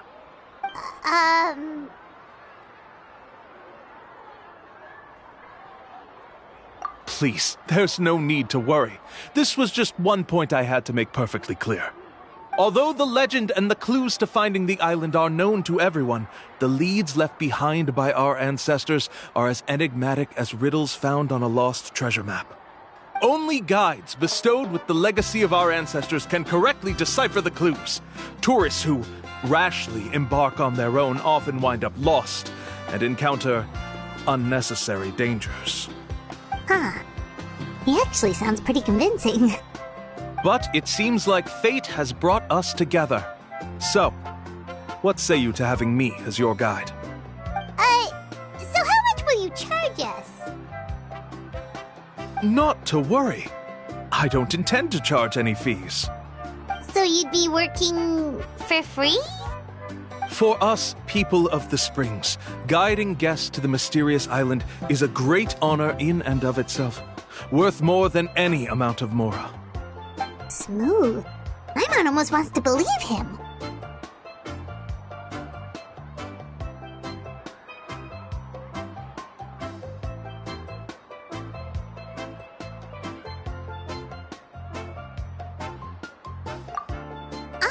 Thank you. Then please, guide us onward. Of course. Please, follow me.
Are you two here to take pictures with the Koholosaurs? Really? Can we? Ahem. Huh? Oh, you two must be here to seek insight from Atta, right? Atta? Insight? Shh, not so loud. Openly saying their name in such a manner will only cause them to loathe you. I apologize for not explaining earlier. As you can see, Atta is the elder Koholosaur. My senior here is responsible to serve. Atta is highly respected among the tribe and is far more knowledgeable than other Koholosaurs. They say that Atta has actually visited the mysterious island before. Therefore, we must rely on Atta's insight to know how to get there. Really? But how do we do that? Can a Koholosaurus elder talk? You need only slowly approach Atta. Once Atta has confirmed your scent, they will provide their wise insight. In the language of the Koholosaurs, of course. But no need to worry. The ability to interpret this language is one of the basic skills required of a guide from the people of the Springs. I can understand Atta's instructions and will lead you on the journey ahead. Alright, then let's give it a try. That'll be 10,000 mora per person. Huh? In order for Atta to give us insight, they must recall their past, which can be extremely taxing for a Koholosaur. Costs to maintain their health can be quite high, you know. I'm sorry. Such expenses may arise in the process of finding our way, but as long as we reach the mysterious island, these costs will be quite trivial in the end. There you have it. Paimon knew there was no such thing as a free lunch.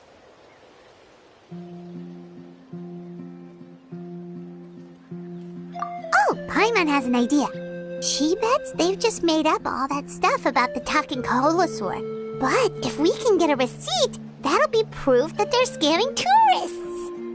With that kind of evidence, there'll be no doubt they're guilty. What's taking them so long? Well, what do you say? I'll even throw in a group photo of you two with Atta. You won't ever find another deal like this. Oh, that's an unexpected bonus. Quick, let's pay the man.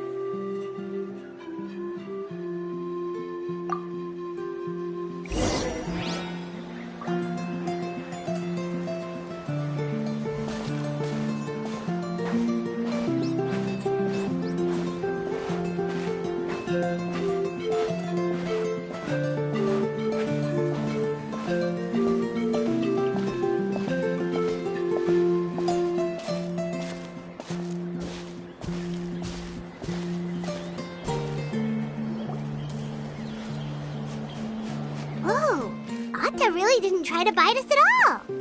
You can also pose now if you'd like a photo together. Okay.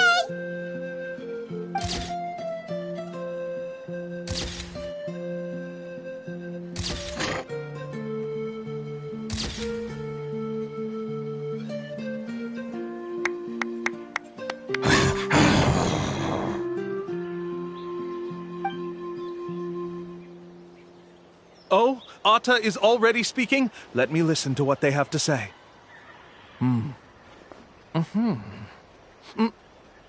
Oh, I see. Could you really get anything from that noise? Of course! Like I said, only a guide like me can understand their language. Let's follow Atta's instructions and proceed to the next area. Here's your group photo. I even packaged it up for free. Any chance we could get a receipt for that? No problem at all. Here you go. Please, come with me. We still have a lot of the Chief's Mora to use. Why don't we keep up the act and gather some more evidence? Paimon's curious what other tricks these scammers are using.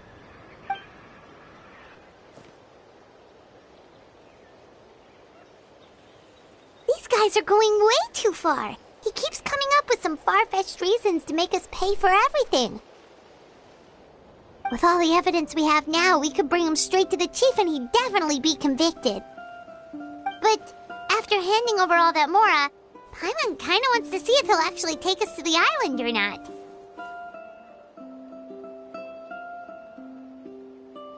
Sorry to keep you waiting. After all the clues we've gathered, I've managed to find a shortcut to the island. Oh, alright, then let's get going!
This is the spot. The trails of sunlight will guide the way. Once you cross the rushing water, the light of the setting sun shall reveal everything. Atta's insights have already pointed us to the destination. It's just on the opposite bank. You mean we're almost there? Huh. But there wasn't even anything exciting about this journey. As I said before, this is a shortcut. If I took you on some arduous path after all the Mora you spent, that wouldn't make me look like a good guide, don't you think? Anyway, there's no time to lose. We need to get there before sunset.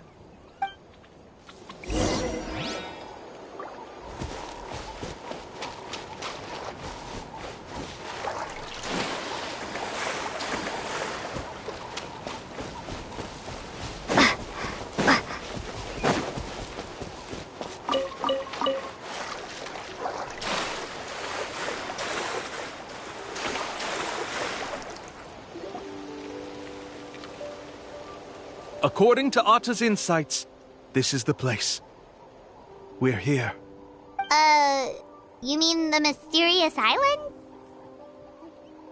Yes, I've led you to the island just as I promised, which means it's time for me to say goodbye. Hold on! Are you serious? This is supposed to be the island? Then what about the treasure? And look at these wooden signs and artificial lights! Even we can tell it's fake! All that stuff about treasure is just part of the legend. I didn't make any promises about what you'd find, and who says a mysterious island can't look like this. Huh. Since you seem to have dropped the act, then there's no need for us to continue either. We were commissioned by the Chief of the People of the Springs to gather evidence of your scamming activities. With these receipts, your scamming days are over. You sure? Then what's written on those receipts? Huh. Let's see. Huh? Wait, all the writing has disappeared. I took you all this way just to buy enough time for the handwriting to disappear. Even if you were to go back to the people you paid, you'd only find that they were using fake names, making them impossible to track down. You want to report me for scamming tourists? Then be my guest. I'll just say that I'm being falsely accused. With that settled, I'll be going now. Now he's trying to get away! Let's go after him!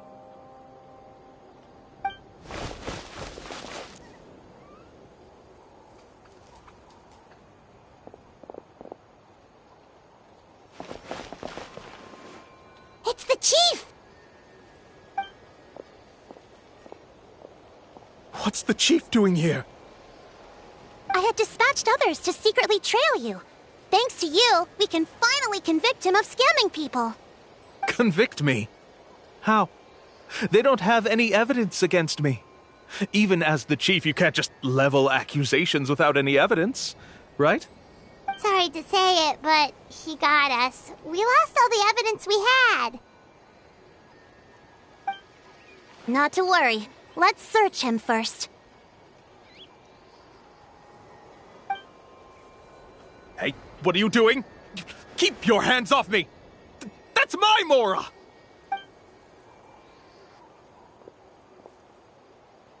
Yes, I see the mark. Looks like you already split the Mora before you let them here. What do you mean? The Mora that the Traveler and Paimon were using today were all provided by me. They all have a special mark on them. You... So, there must be an explanation why the Mora that should have been theirs ended up in your hands, right? There are no receipts to prove that any transactions took place, and you yourself just denied that there was a scam. So did you then take the Mora from them by force? Take Mora from others by force? Oh, that's an even more serious crime than scamming! You... All right. Sure, I admit that I coaxed them into spending a few times, but I wouldn't go as far as calling it scamming.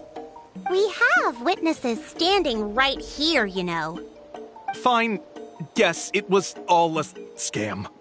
Woohoo! No wonder you're the chief of the tribe! I still don't understand how so many people have been getting duped by them. You need only stop and think for a moment to see through the whole thing. If he claims to be able to find a shortcut to the mysterious island, then why hasn't he just gone there and claimed the treasure for himself? Why even bother guiding others there? That's a good point. Speaking of, have any guides from the people of the Springs ever found the treasure of the mysterious island? I can answer this question along with your previous one about how to get there. The answer is actually very simple. There is no shortcut to the island, and most people don't even meet the requirement to ever reach it. If you don't meet this single condition, then even guides from the people of the Springs, despite all of their abilities, will find it difficult to overcome the obstacles along the way. Which is exactly why, even though the clues to the mysterious island are open to the public, few have ever made it there. There's a requirement? What is it? Let me ask you something first. What do you think a real journey to the mysterious island should be like? It should probably involve overcoming a lot of hardships with your companions before witnessing some breathtaking sights, uncovering a really touching story, oh, and scoring some super cool treasure at the end. And therein lies the key point. Overcoming hardships with your companions. It's said that when the first chief set out to search for the island, the ones who accompanied him were not clients nor tourists, but his closest friends. The legend also mentioned that only those willing to entrust their lives to one another will be able to reach the island together. Therefore, the requirement to reach the island is journeying with your closest friends, the kind of friends you would trust with your life. So that's the key. From what I can see, you and Paimon are exactly those kinds of friends. The kind that would trust each other with anything. But, unfortunately, neither of you are experienced guides. And if you were to hire someone else, then I'm afraid you could probably never place your lives in the hands of someone you met on a pure monetary basis. That's true. But don't feel discouraged. I believe that this beautiful land that I call my home will not disappoint you. Whether it's remote islands or ancient ruins, I'm sure they can also provide you with plenty of exciting adventures. And let me tell you a secret. The elders once told me that beneath these very ruins lies a way to reach the sky! Yeah, thanks for that. But knowing us, we don't give up so easily even when a place is supposedly impossible to visit. Oh, I can understand. I won't stop you if you're still interested in finding the island. I just recommend finding a guide first who you could trust with your lives. A guide we could trust with our lives? Oh, who knows when we'll meet someone like that around here?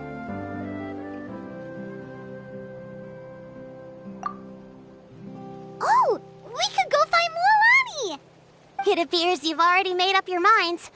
Then I'll be taking my leave. My assistants will pay you for all your help. Thanks again. Okay, bye-bye!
You can't run!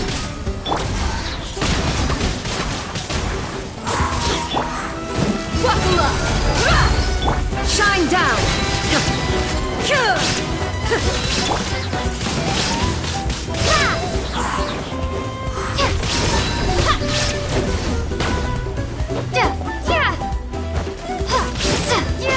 Judgment! Let's get it on! Hi! Illusion shattered! Windblade!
Is this an answer from this world?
Is this an answer from this world?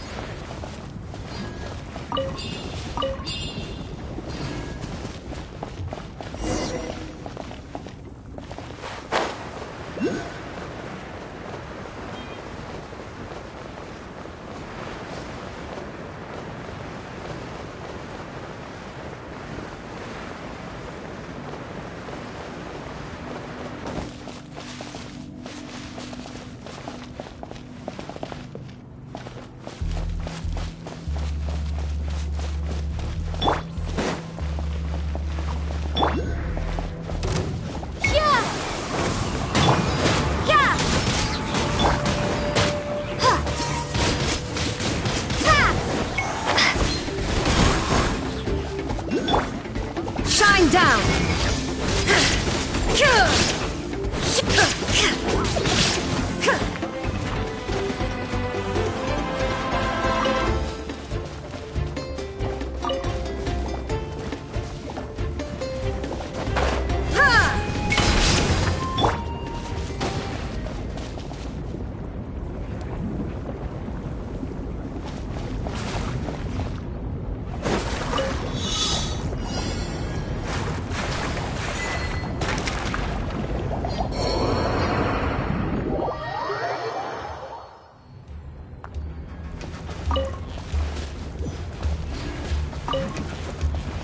You can't run!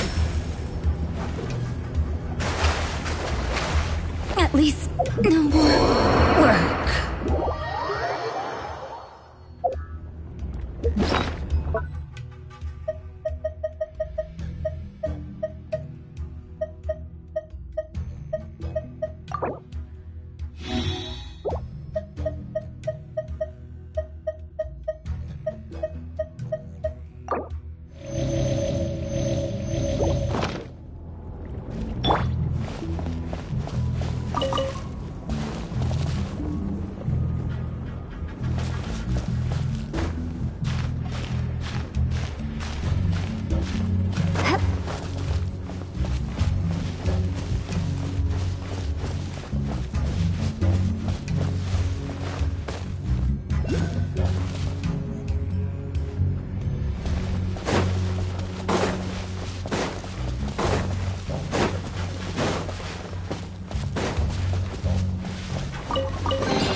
A reward on the road.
A reward on the road.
longer!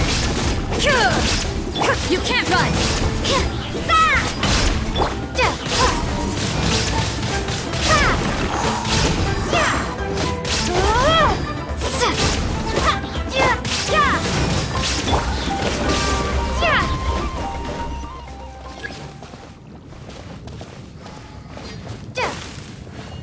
Windblade!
You can't run!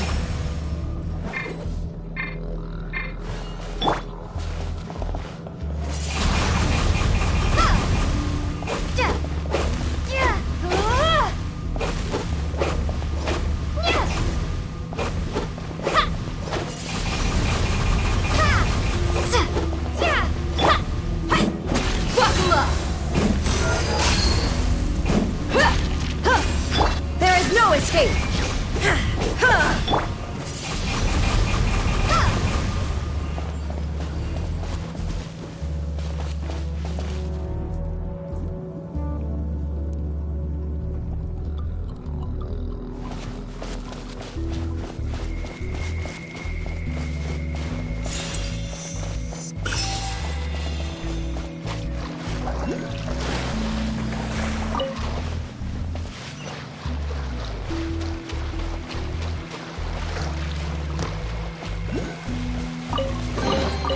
I'll keep this close.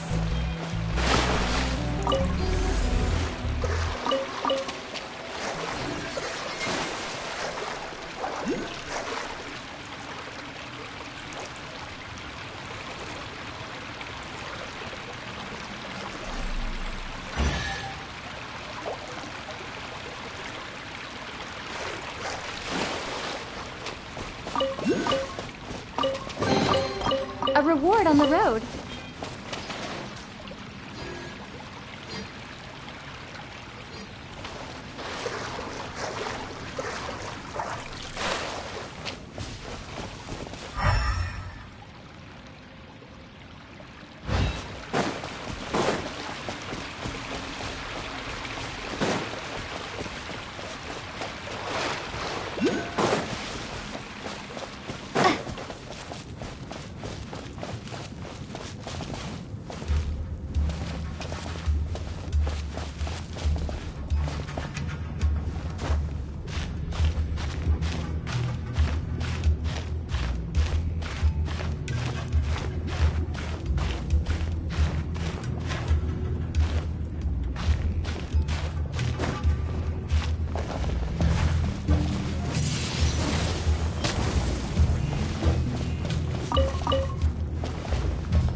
I'll keep this close.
I'll keep this close.